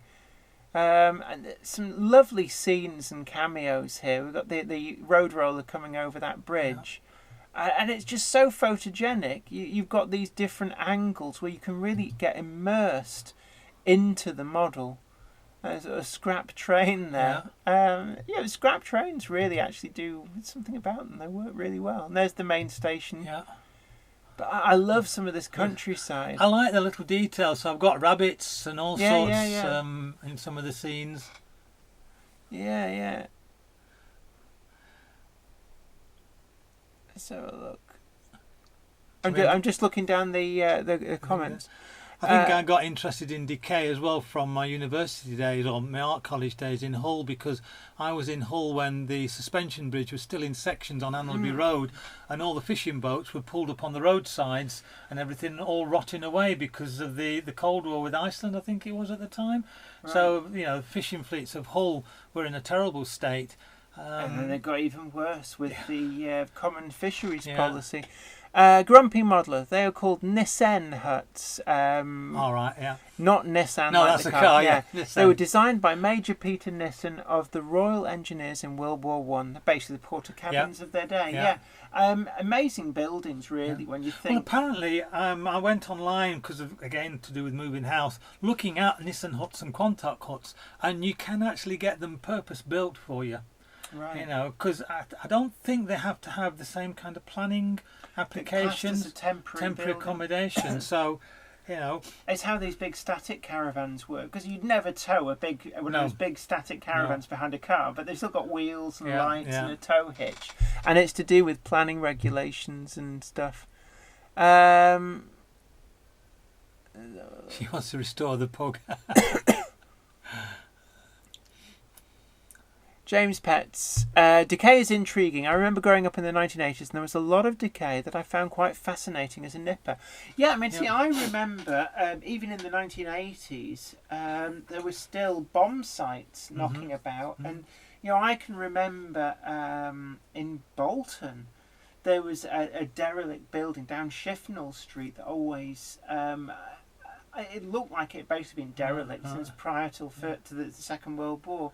And I can remember in Hull, huge areas where the old prefabs had been sort of partially cleared. And I always remember... I don't know what it is with me. I mean, even when I was doing my A-level art, my piece of artwork I did for my final exam, I went to a derelict house to do painting and drawing in situ in that house, and created a painting from that which had snakes and skulls and spiders. But I actually went in the derelict house and I was doing drawings and painting. So I've always had this kind of fascination, I suppose, for things that have been and are no longer sort of fit for purpose.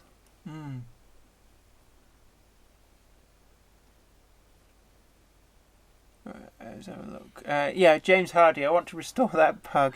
It's only a Daypole kit though, isn't it? That one in there is only a Daypole kit. Yeah, I sold the one. I did have a working one that which is a shame because I could have chipped that for you. If I'd decided to have kept it, I should have done, but never mind. I can always get another one.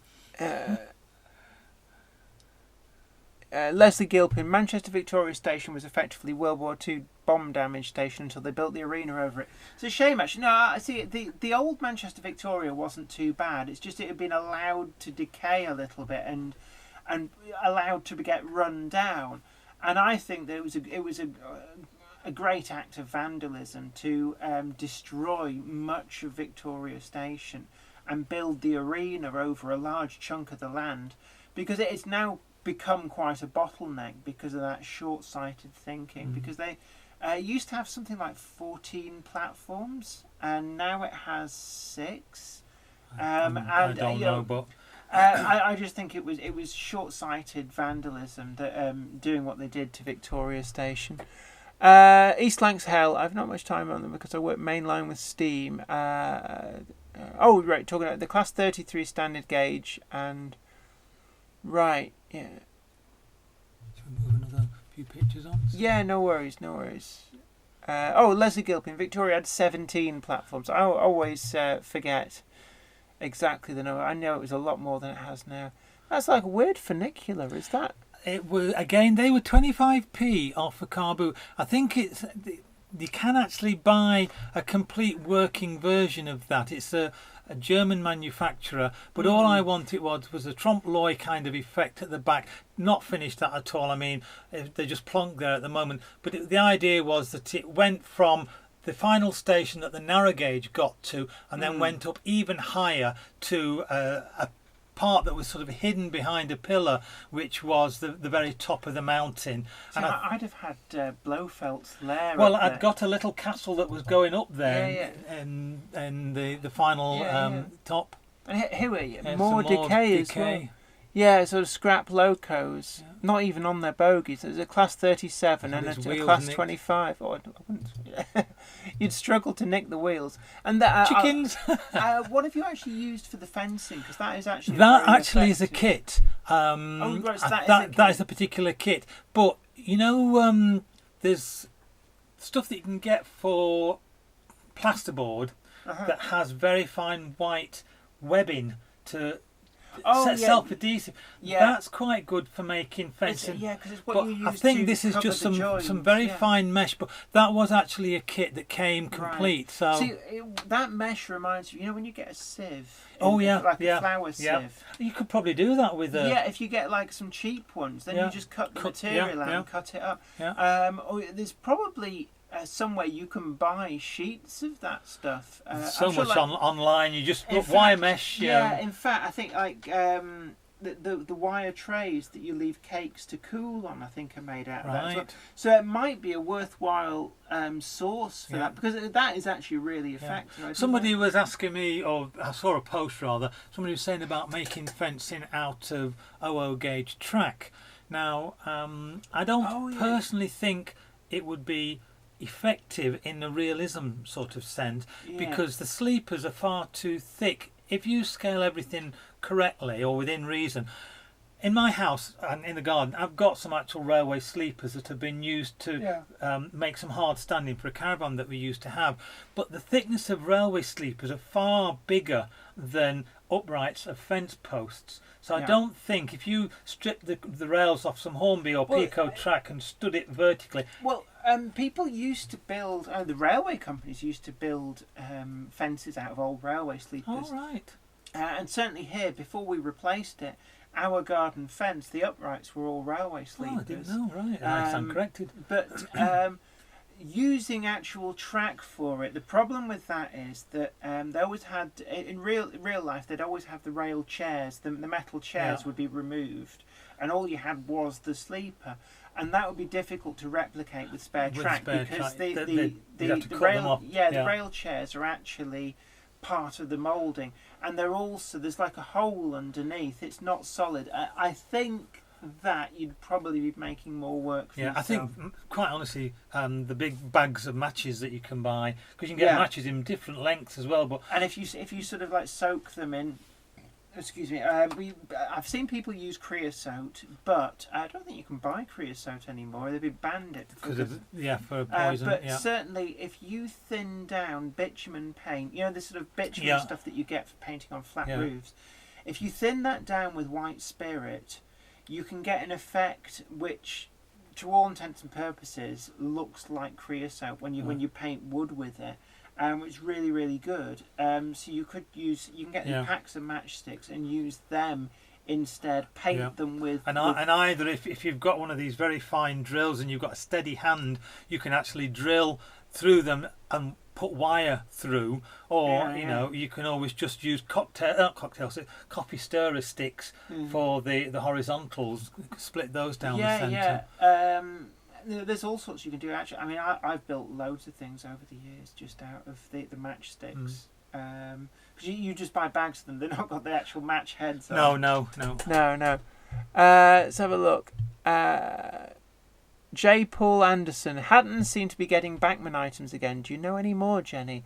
I think the Hattons items that they have are stuff that's either been traded in second hand or it's old stock. Basically, they've had it since a time that they were being supplied by Bachmann. But I don't know what's going on. It's one of those things. I know I did a video interviewing Hattons, and I just felt it was very polite to steer clear of that. It seemed to be, from my knowledge, from having heard off the record from a number of sources, is that it's something that's being dealt with behind the scenes. There's negotiations ongoing, and it wouldn't be right for me to air an opinion that may or may not be correct.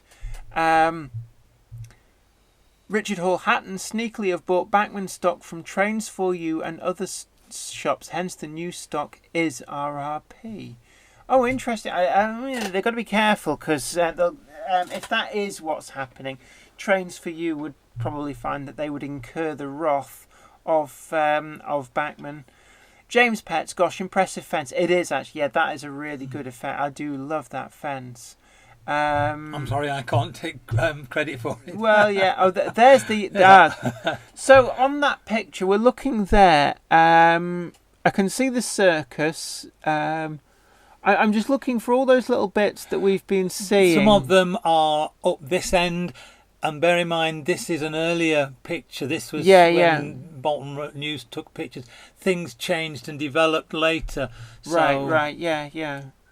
That's quite effective water. That is just polythene, wet polythene. A painted base with. So you paint the bare wood. Well, it was again a piece of acrylic that I painted with just emulsion paints. Right. And while it was still wet, I placed a sheet of polythene on. Right. Rubbed it down, let it stick.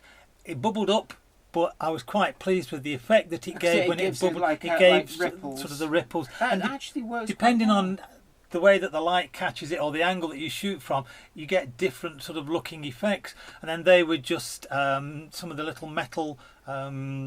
Is it Langley models, something like that? Something like that, yeah. That I painted up, and then again we've got some woodland scenic figures in the background. I was this time. actually looking at a set of those today. You know, they are good sets. But no, that is a really good effect, and it's things like this. There's so many different ways to do water. I think a lot of people think that there's only one true way to do water, and actually, one of the things that I've loved about your modelling is that you've experimented a lot with different water effects, and you've come up with some actually very effective. Some I like better than others, some work better than others. It's as simple as that. That's guy, Bob Ross. Apparently I've got 3 doppelgangers, and I don't like any of them. One's supposed to be Rolf Harris, one's supposed to be Jerry Adams, and the other one is Peter Sutcliffe. But don't tell anybody, because. But yeah, that's an old DPU coming through the tunnel underneath the farm. It's the old. Is that the Hornby class? I think it's a Lima one, but I'm 117 or 101. I'm not sure. Right. Oh, Daddy's Sauce. God, can you still buy that? I don't know. And the balloon as well. It's just an Easter egg mould. Is that this polystyrene? Yeah, just a polystyrene one. Because I wanted to mention that you're very good at repurposing some of these things that are sold in places like Hobby. I mean, it's not ideal as a balloon shape, but I think it was about £1.50 for the balloon.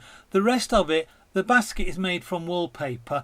The sort of the burners and everything else are just some of the sprues of plastic kits, and then the sandbags again are just little pieces of card cut to look like a sandbag and painted. So the whole of that has cost less than a couple of quid to make. But I know you can buy.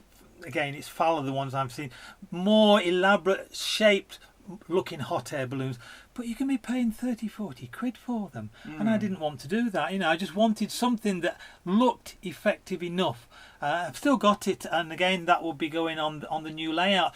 I may repurpose, redevelop it, add some more to it, because it's one of the great things. You do something and then you realise right, I could do this next time with it, and you could build and Yeah. make something a little bit Well, more it's creative. it's very much a learning curve. It's All the like time. anything. The more you do, the Yeah. better you get at it. And certainly, it's one of the reasons that I'm never totally upset when I have to dismantle an old layout, because I look at it as a chance to take the experience Yeah. and the skills that you've Yeah. learned and build on that. And I know that each model railway that I build will become a little bit better. Well, that's what I'm hoping. I mean, this will be my third layout when I move house and everything else. And all right, the first one was taking me a long, long time. The idea was that I would have stayed there into my retirement, lived up in the apartment above, rented the shop out or whatever. But circumstances. How would your wife have taken? Well, this is one of the things that may have to change my mind. My wife didn't want to live in the town. You know, there was room Yeah. in the apartment. It was a beautiful apartment. There was room for a roof terrace and garden as such up there. But living next door to clubs and pubs and everything, it's not the same as having a house in the country, as it were. So Yeah. the idea of staying And there... where would you put your car? Well, the church car park, but then I'd have to be paying, and then there's always the risk of vandalism. But you know, it's one of those things. Yeah, However, you know, circumstances change, so I've got to take all of that down. This back scene is completely gone, Yeah. but most of that is just a bed sheet. East Lancs Hell. Hi Jenny, I'm train spotting southeast but changed my name. Right, I did suspect that, I have to say. I was thinking, hold on, I think that's... right, that makes more sense. Yeah, because you're not in the southeast anymore. You're at East Lancs. There's also, Sparky 107. I just use window screens. I think that's for the fencing. The thing about window screens, it's a kind of screen doors that are quite popular in places like America and Australia. Yeah. We don't tend to have them No, here. So actually buying them in the UK, I've never really seen them for sale. I can't say that. So- But I think the fly swat kind of Culliner thing that you were saying earlier on is probably a cheap way of Not getting... fly, so, no, like cake sieves. Cake sieves, that's Cake it, yeah, sieves yeah. and cake. The trays, when you bake cakes, when they come out of the tin, you have to leave them to cool, and you put them on this sort of raised wire tray, so that the air can get all round them. And I think that they're made out of the same material too. So certainly if you look around in some of these places like Wilkinson's, other cheap shops are available, and get the ones that are like a couple of quid. And there's bound to be something on eBay. I mean, Like cheap. It's an area where cheap stuff from China works really well because you're not actually wanting it as a sieve. Let's have a look. What else have we got? I like that. And again, we talk a little bit more about these trees. It's using seafoam. Seafoam, What actually is seafoam? well, it's a natural product, and you can actually buy it to grow yourself if you're prepared to plant it and wait for however many months and everything to do it. Works out very, very cheaply. But you know, I think Gauge Master are the people that that's where sell we've it on. always That's got where it we got through. ours Yeah, from. and actually, you get it's quite good value because you get a big box for your money. What I tend to do is I would empty the box and take out the main structural ones, and you can probably find around about 15 decent sized tall trees that you can use for your main ones. I've missed a few on here, but some of those sort of thicker bits where they're like seed heads, normally break those off. And this was done very early on in my use of them. Since then, I've learned techniques of how to put scatter on them. You made some wonderful trees for something that we're not going to talk about. But so, you've got some very good techniques. So talk us through it. How would you take the product that comes in the box? What I did.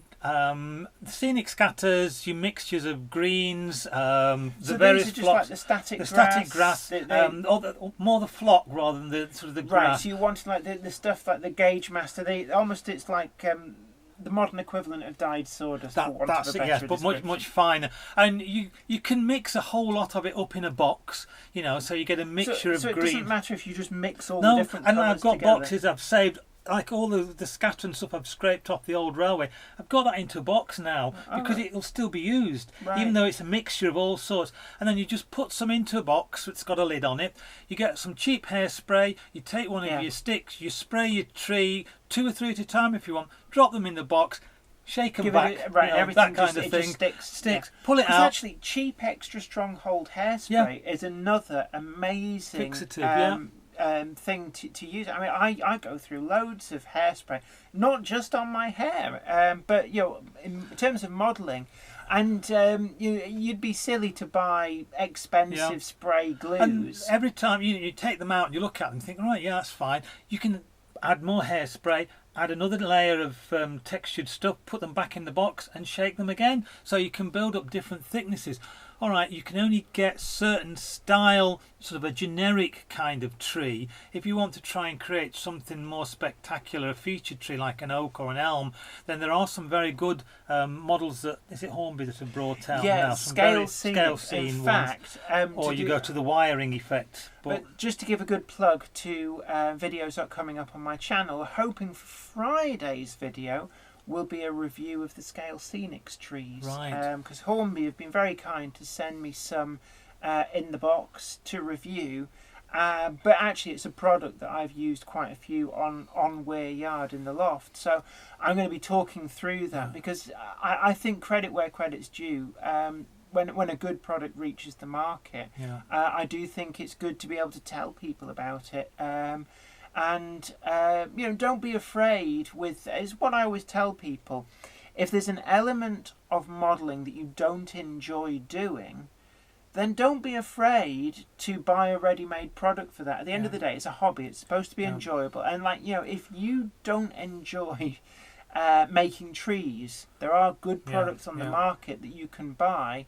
I don't enjoy making buildings, so I buy a lot of ready-to-plant buildings. Because I can build buildings, but I detest it. I mean, when I did the Wills kit, I detested every second of that. Well, I built that huge viaduct on my layout. I think it's 17, 18 arches long. The Wills one, which again it might pull up on here in a bit. But, we'll see if we can find. Oh, that was a painted back scene because I used to do stage painting, so quite. And was that down in your cellar? That was down in the cellar at the back. Yes. I mean, that is wonderful, absolutely wonderful. I mean, that could just be a painting hung on somebody's wall. You could imagine that with the plane in the corner. The only thing that lets that down, which I changed on some of the other planes, the wire that I had there was too thick, but only a rivet spotter would count. That is beautiful. That is wonderful. And that's the narrow gauge stuff as well. Lovely coaches, actually. Well, again, it's a mix and match of stuff. It's not necessarily the new Pico ones. Yeah, is it Festiniog ones? And again, the engine is probably not the right engine to put a Linton and Barnstable. Have you still got that loco? No, that's one that I did have. Decided I wasn't going to keep it in the end. I sold that. I got, I think, it was £35 on eBay for it. Or is it a Class 87 or something? Because it's got pantographs, and I've got no line with the pantograph on. Never let that stop you. Never let that stop you. I've still got the Hymex there. Is it Hymex, that green one? Yeah. A little bit of a detail inside the old engine shed where the narrow gauge comes. Yeah. And you love that picture. And again, there is that roof on that hut. That's off eBay. I forget whose kit it is, but it wasn't that expensive. I think I paid about £4.50 plus $3.95 or whatever postage and packaging. But I also got another one that came free. I bought quite a bit off a guy called Ernest Bailey, who has some fantastic continental kits and stuff. And one or two times he's put me sort of freebies in and everything. But then little birds that I sort of painted up. Again, they come from China. You can buy a pack of 10 of them, and I think they're about £1.99 for 10 little birds. All right, they're sort of seagulls and pigeons and things. But I mean, when you look around the natural world, there are a lot of birds. There are a lot of pigeons, that's for sure. Yeah, especially seagulls now, especially. Little fox. Yeah. That's nice. And the ground cover there, is that what? That again is a mixture of static grass, but I don't always use a static grass applicator. That's actually a little bit flat there. Yeah. But on some of the later stuff that I did, I find you can still get a vertical grass, as it were, without using the actual static applicator, just by dropping it and creating static with your own hand. Yeah, you kind of just that's exactly how I do it. I don't actually have a static grass applicator. I can see their uses, but I think that sometimes they are a bit overrated. Yeah. That's a nice little scene there. And again, sometimes these extra little bits of detail really make us see. Well, I wanted to make sort of a nice kind of ornate garden that somebody had taken pride with, a kiddies' playground. Yeah, yeah. Again, these are just, I think with that one I sprayed some of the lichen just with some red paint. Oh, that I'd got. the red tree. Yeah. But it looks like sometimes. But the little flowers there, those are from floristry crafts that you can find all sorts of things. I like the summer house. The little as well. that again, that I think is a scale dell or something. But these little clusters of flowers again, so going on just on the on the if wall I on circle the the games, mouse, because they can't see where you're pointing, it just occurs to me. So I'm circling with the mouse. Not with my finger. Yeah. Circling with the mouse. Those sort of war game diorama scenic things you can get. Did you go to like the Warhammer? Was it Games Workshop thing? Well, it's online. I'm trying to think what the name of the company is, but if you just sort of Google sort of model flowers, war games, diorama effects, all kinds of things come up that you haven't thought. These were the ones you were talking about. Those before. are just from a dried florists arrangements and bits and pieces that you can get. So I was suddenly realising that because people can't see where you're pointing, I'm going to have to circle it with the mouse. I mean some of these would just make lovely pictures on the walls. And again, there's a nice close-up of the rusty little pug. Yeah. It's actually a great little kit. I know that sometimes people get a bit upset seeing scrap Locos model, but it's just a plastic kit. It's part of life, isn't it? What's happened to them? But the rust effects you've got on there. So what have you actually used to get that rust effect? On that, I sprayed the base of the train. On some of them, I sprayed it with a pale grey or a white, and then I use a lot of pastels and chalk and rubbing it in, and then again.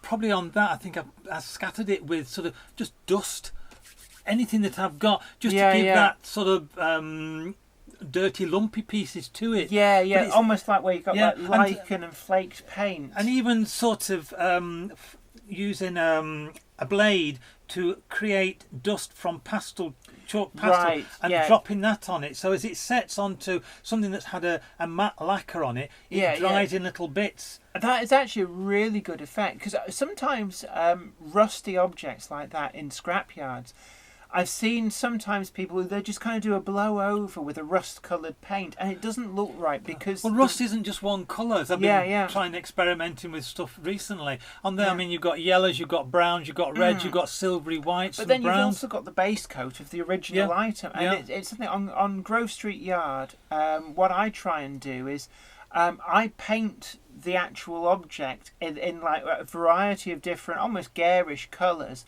and then I work the rust layers on top of that paint, so you get elements of the original colour showing through. Yeah. So I've got the same kit in my scrapyard, and I built the kit, and then I painted it in like a light blue colour, numbered it up as if it was an industrial loco. I think I even painted wasp stripes on the back of the cab and the front of the smoke box, and then I actually used dry brushing techniques and then a dirty wash to create. I think sometimes you've got to have an original underground. Definitely, yes. I have a friend who's a fantastic artist, Nigel Artingstall. Does beautiful photorealistic kind of paintings of wildlife, and he uses airbrush technology to do his painting.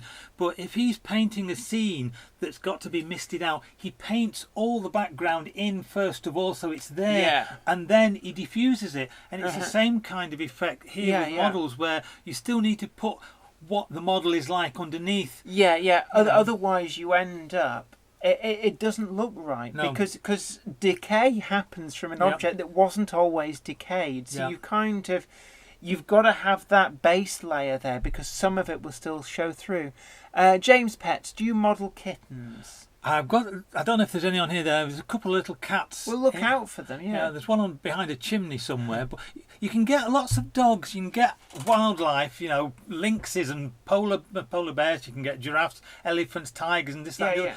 But there's not very many models of cats. Well, there would be quite small. I think there's a small supplier actually who's sending me some samples. I did have a look through their catalogue, and I think I did see some kittens. It's Hardy's Hobbies. Oh right, yes. And they're like 3D printed. I've got but- some of the. I think I've got some of their little rabbits. Right, yes, because they do an awful lot of Yeah. wildlife. Yeah. They look really good. They're sending me some samples, and I'm looking forward actually The thing to. is, I'm going to have to learn to use tweezers because my Yeah, fingers. You'd be holding one, you couldn't see what you were Well, painting. I'm told they come on like a sprue, so I think for painting, it's Right. always best to leave them on the sprue so you can paint Oh, it them must with be a different supply because ones I've had, they're all loose in a little sort of jiffy bag.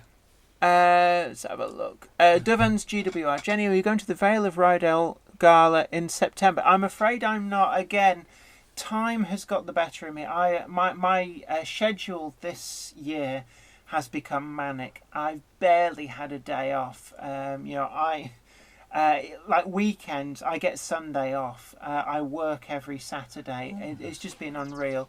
I'm hoping that if I ironically move into doing more TV work next year, then I can cut back on the day job and ironically be left with a little bit more free time to myself. But then also the YouTube channel's gone mental. My wife's got home. Right. Reyes Ali, I want to make a replica of the Buggle Skelly train station from Oh Mr. Porter. Sometimes that can be really, really good fun actually to do locations from television. You can get some really good cameos. James Hardy, stupid Dr. Beeching. Yeah. But see, he just did the politicians' bidding. He was their kind of flunky, really. He just did what his brief was. Yeah. And it was the politicians in the background, people like Ernest Marples, who were the real scoundrels. Gary Smith, eBay that gets all his second-hand stock from Vendito24, a German eBay seller, and pays penny for them, as I used to do the same. Oh, Vendo24, I better keep an eye on that. And James Pets, I approve of 3D printed cats. I approve of cats in general. Now this is some of the sort of the modular. Yeah, work. I think we've already seen a similar picture to that. Yeah. Let's just. I've seen that. They're all a bit mixed up on. Yeah, on I think one we've. side. Oh, that's back in Rome. Have we've gone back in the other side. Right, these. Let's have a look if there's anything. I don't know what. if we go to photos and probably on this one. Mobile uploads. Oh my word! So this is a lot of this is your weathering. I'm trying to get we've talked about your pastels. I presume are these the pastels? These are just some cheap pastels, £5 I think they were, or something like that from Hobbycraft, and I just use them like water paint palettes. So I don't even take them out of the so box. you just wet a brush wet them, and pick it up and almost make. Or I will use them dry as well, and then I've got some little weathering bottles of pastels as well. So it's you can tell which ones I use the most of. Yeah. Oh, can I just? No, I don't want posts. I want the photos. Oh, right. I'm just gonna have a look through. Let's start from here.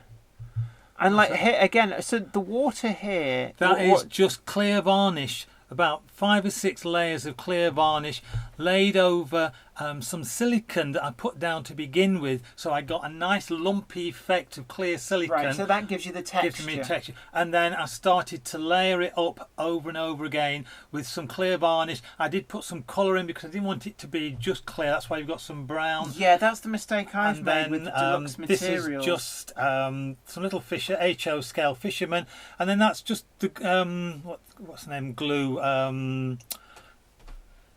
Hot glue. Hot glue. Just to create the lines of the fishing lines. Let's just see how many we've got. Oh, we've only got 66 online at the moment. Tell everybody you know, because Les is very inspirational. We're working through some of his great work here, and I think that this is a live stream that you need to tell everybody. Share this live stream. Tweet about it. Hashtag Jenny Monday Club. We need to let people know because this is some good stuff. And what's the cameo we're seeing here? This is fox hunting, which I appall, but I wanted to have it in the layout. What are all these? Like these are all small little, other little dogs, little wow. hounds that Sue again painted for me. Right, I think right. I've got about 15 of the hounds. Right. These again, that's were the rock climbers. the rock climbers. They were a Langley sets. Again, Sue painted those for me because with them being metal, I think you need to use a slightly different paint. Yes, so yeah. she painted those up for me, and I've just used sort of some blue string to have them climbing up the ropes.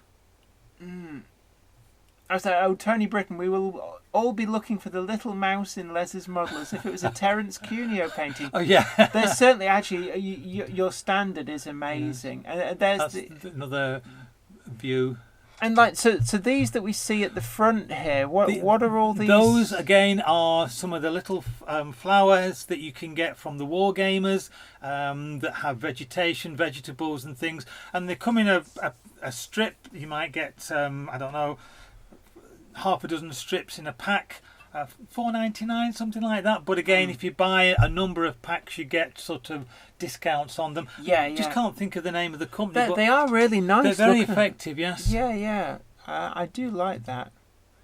And there's your beetle seen from another angle. The pelican light. I like. So you've got this sort of ivy climbing up these buildings. Have you put that on? I put the ivy on the buildings, yeah, because that again was an eBay purchase, one from eBay, which had a few glue marks and things on. So I just decided, right, well, it'd be all right to have some ivy growing up it. But I wanted Not Lob to look like a European cosmopolitan kind of town, and there's very limited at the time I was doing it. Very limited models that you can buy for the town in the Metcalfe and the Super Quick range. Plus, cardboard is cardboard and it has a limitation on the texture. I just love the textural finish that you get with the plastic kits. And didn't bother me that some of them were slightly damaged, because I could easily sort of distress them and weather them up. And that's the fox basically the fox has gone through fly tipping. All this junk that's been dropped in this lane by unsavouries, the fox has got through and has gone over the bridge, which is a scratch-built card bridge. So they're sort of baying after it, but they can't get to him. OS Reverse. Hello, Auntie Jenny. That'll be one of my nephews, I presume. Although that's not Zach, unless Zach has changed his username. But hello to you. Hello. And again, these flowers that we've got here, are these the Wargamer? They're the Wargamer ones. They're very nice. No, actually, that one isn't. That's one I've created. That's, again... So what would you create? It's just the bushes that you can buy, and then I've dabbed it with yellow and red paints, and I've also put some little bits of scatter on there as well to create the effect. I mean, you can get scatters in some quite... look like outlandish colours, but they're actually great for doing things like individual flowers. Yeah, because you just sort of brush some glue over the surface, and then almost like you'd roll it in the scatter. You can roll it into the scatter. I know somebody that uses sort of, I think, bristles from a toothbrush and sprays them and then rolls them into a scene to create sort of loopings and things. Something like a mascara brush would probably work quite well for that. Yeah, you just have to clean all the mascara off. You just have to look sometimes at things around you and think, how could that be developed? I mean, I'm looking at these flowers here. Like this level of detail is just, I love it. Again, that's just literally built up with layers and layers of flock and scatter. Yeah. And sometimes I will brush back to show the grey and the white of the plaster underneath, because it's a chalky area, this. Yeah, so we got that over this look. You get little bits of and it works very, very well. It really does. On the newer layout, some kids with their kites. Yeah, your track looks like it's hovering in mid-air. With this one, the track has never been laid properly because it was units that were going to be moved, and what I didn't want to do was to cut the track and fix it permanently when I know it's got to be taken up. So the track, I apologise, is not right. It's just plonked there don't worry about on this Gauge Master ballast, which I will never buy that ever again. Is that the stuff that just sort of goes brittle and it goes brittle, and I didn't know when I got it will not fit Hornby track, because most of my track, for better or worse, was Hornby track. It's only designed really for Pico streamlined track, so you might get sort of 6 inches of the track that would go into it properly, and then it would buckle up and you'd have to sort of cut it or whatever. But no, it goes brittle. It's just not a good buy. I've heard that from quite a few people. And yet I told one of the model shops about it. They said, oh no, it's brilliant stuff, this. And, but no, I wouldn't. Little naughty scene there. It's sort of kind of a French Riviera. I like river coming the through. Beach, the beach effect. That's just ordinary sand. Yeah. Like you. And then that's a little N-gauge figure, but it looks like a child. And and I put him into one of the little car tyres that you can get. So Yeah, he's in yeah. a rubber ring. And that as well is something to remember, that if you pick your figures carefully, Yeah. that the N gauge figures you can use as Yeah. children quite readily. And I mean, it's not pornographic in the sense. There's a lot of Are they topless? It's topless, bottomless, and it's in the day before everybody shaved everywhere. But it's one of those things that people now tend to want to have in their layout. Shaved So, it. something a little bit sort of risque. So I have got a few other rude scenes that are hidden inside some of the buildings. It can be seen when people look closely for them. But, you know, I don't sort of I promote know. promiscuousness. It's I just... must have. Did you did you get all of the saucy ladies off the last project that we built? Which sauce? You remember there was a lot of like saucy ladies. I got a couple of them. The ones that we used in our last. Yeah. I think I've got two of them. Really? Because there was like about 10 No, or 10 I've or got 12. two of them. Maybe Simon had a few. So 'Cause on his Volvo. on his phone, yeah, there was, because I was fancying a few of them, and then it's like, oh, I haven't got any. I've got all the zombies. So say again. Oh, that's just a couple kissing hidden behind the church. Yeah. I just these are quite small. That's a shame. Why Why are these so small? I think it might be because I had to save things on. That's a phone. that's a funeral. yeah, I've got one of them hearses And I as well. put. Why has it gone weird and small? I think it's possibly because I've had to no, say. no! I've broken it. I've broken the live stream. Oh no, we're back.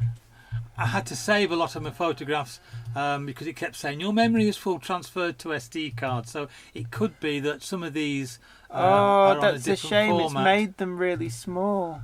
There's a scene from Biggest Little Railway. Oh right, yeah. Let's see whether it's funny that they're normal size here. So which is this here? Yeah. So, for some reason it's gone really small. Does that arrow up there do anything? No, it breaks things. There's Dick Strawbridge and Yeah. I'm sorry, everybody, that these are a bit small, but it's what the hell happened there? That's because the last couple of weeks it was just so funny that I posted up, saying it's a bit hot up here and everything's melting. Yeah, that's.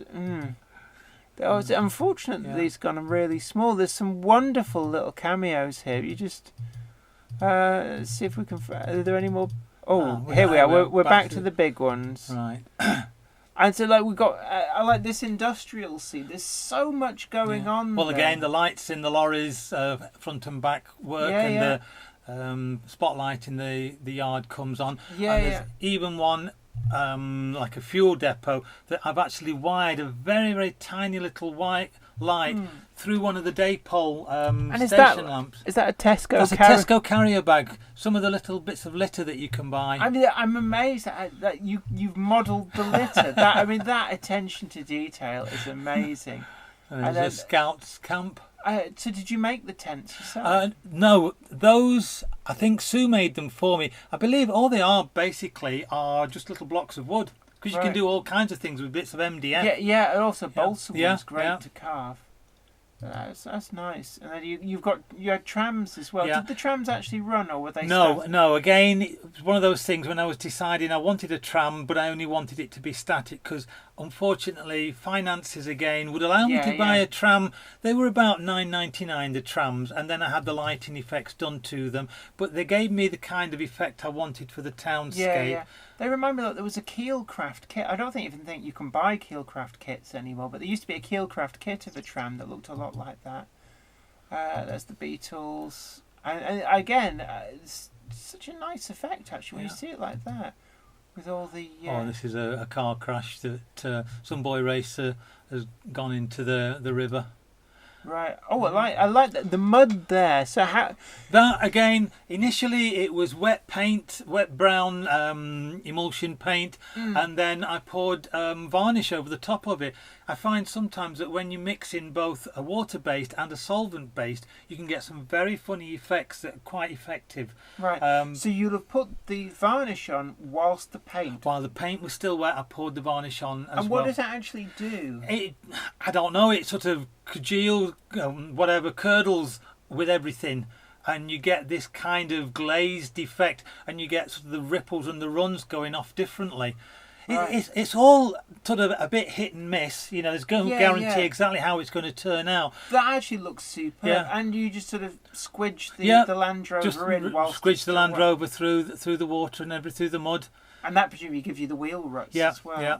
I mean, that is actually a really good effect. You could imagine that that's actually wet mud. Yeah.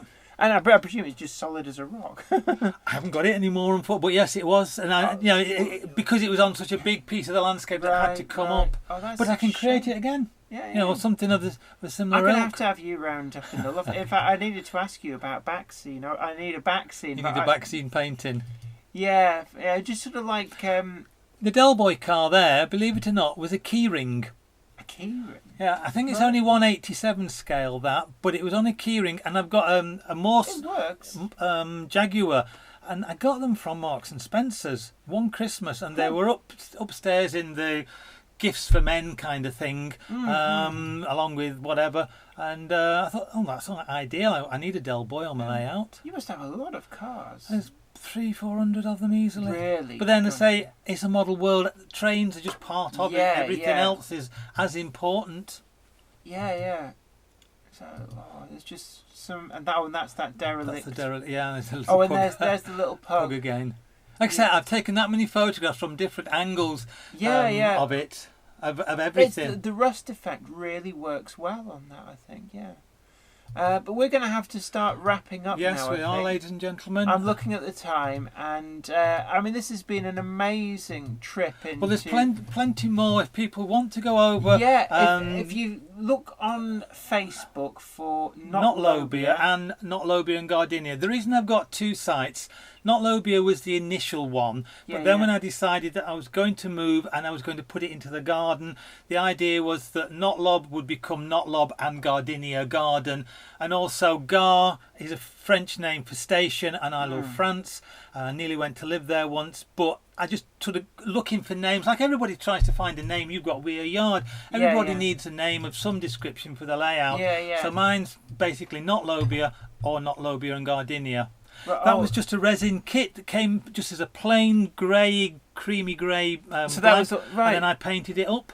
That's nice. And what about the graffiti? The graffiti is just one of these paper. I don't know if it's So it's like a Metcalf. transfer Yeah, type. well, no, it's an actual set of paper with the fences already printed on, and you just cut them out. Right. You can get them; they're online, and I don't think it's Metcalf, but it's somebody like that, Scale Scenes or something. Right, well, anyway, we're going to have to wrap this up, but Yep. it's been an amazing trip. Well, thank you very through much for Les inviting Cliffs. me. I mean, your modelling is superb. It puts me to shame. No, it's. But I'm still learning. I mean, Yeah. I can learn as much from you as you can from me, and Yeah, that's what it's about. This and game. I think every modeller has different areas that they kind of specialise in, and I look at your scenery, and I find it very inspiring. Thank and you very hopefully, this live stream has inspired a lot of other people and shown people what you can do with actually some quite simple materials, and not necessarily with complicated procedures. You know, a lot of it's just experimentation. A lot of it's trial and error. A lot of Yeah. trial, a lot of error, but in the end, you know, And keep don't going. be frightened. Don't be frightened to to go give wrong things and a go. try again. Yeah, because quite often, if you make a mistake, it's actually very easy in rower modelling to kind of paint over your mistakes. You know, you can keep working things over the top, and you know, static grass hides a multitude of things. But anyway, look, it's been really great to have all your company tonight, and I hope that you've got out of this as much as I have as well. I always love Les's modelling, so it's been great to be able to go through these and have Les talk about how he's created some of these amazing effects. Don't forget to like this video and also share it to let other people know about this. Let the power of the Jenny Monday Club spread out there. Tell people to come and join in 7 o'clock BST, British Summertime, which is GMT +1 at the moment. Come on in, watch live, but also this video will go up and stay up on YouTube as a regular video, so you can catch up, re-watch it, and you know, just generally have fun. But let other people know. It's so important that we spread the word. Make sure that our hobby is accessible to all, and inspire everybody that you can to either take up or retake up this hobby and make it great for everybody. And But use your words kindly when you're talking to other people about definitely, what yes. they're creating. Remember, Don't offend people. Sometimes a simple remark, a throwaway remark, can be all that it takes to really put somebody down. that's And it. you know, the praise that I've had from Jenny and from people here and from people who've left messages on my Facebook page saying how good my modelling is, it inspires me to want to do even more. So, you know, when I get negative comments, all right, I'm broad-shouldered enough now, I can accept them. But newbies into the business might not always feel that same way. So, you know, be kind with your words to everybody. Definitely, yeah. I mean, at the end of the day, destructive criticism doesn't help No. anybody. But until next time, it's been great having your Yeah. company. You all take really good care of yourself. And next week we'll be back with, hopefully, I've got another special guest lined up. It's going to be Melanie Lewis, who is an Right, yes. electronics specialist. Probably not so well known at the moment throughout the model railway world, but shortly to be seen in a television series coming to a TV near you this autumn. And hopefully I'll be having Melanie in to talk a little bit about electronic wizardry and how it can be put to good use in the world of model railways. But until then, you take really good care of yourself. This is me, Jenny Kirk, saying bye for now. Bye for me as well. Bye-bye.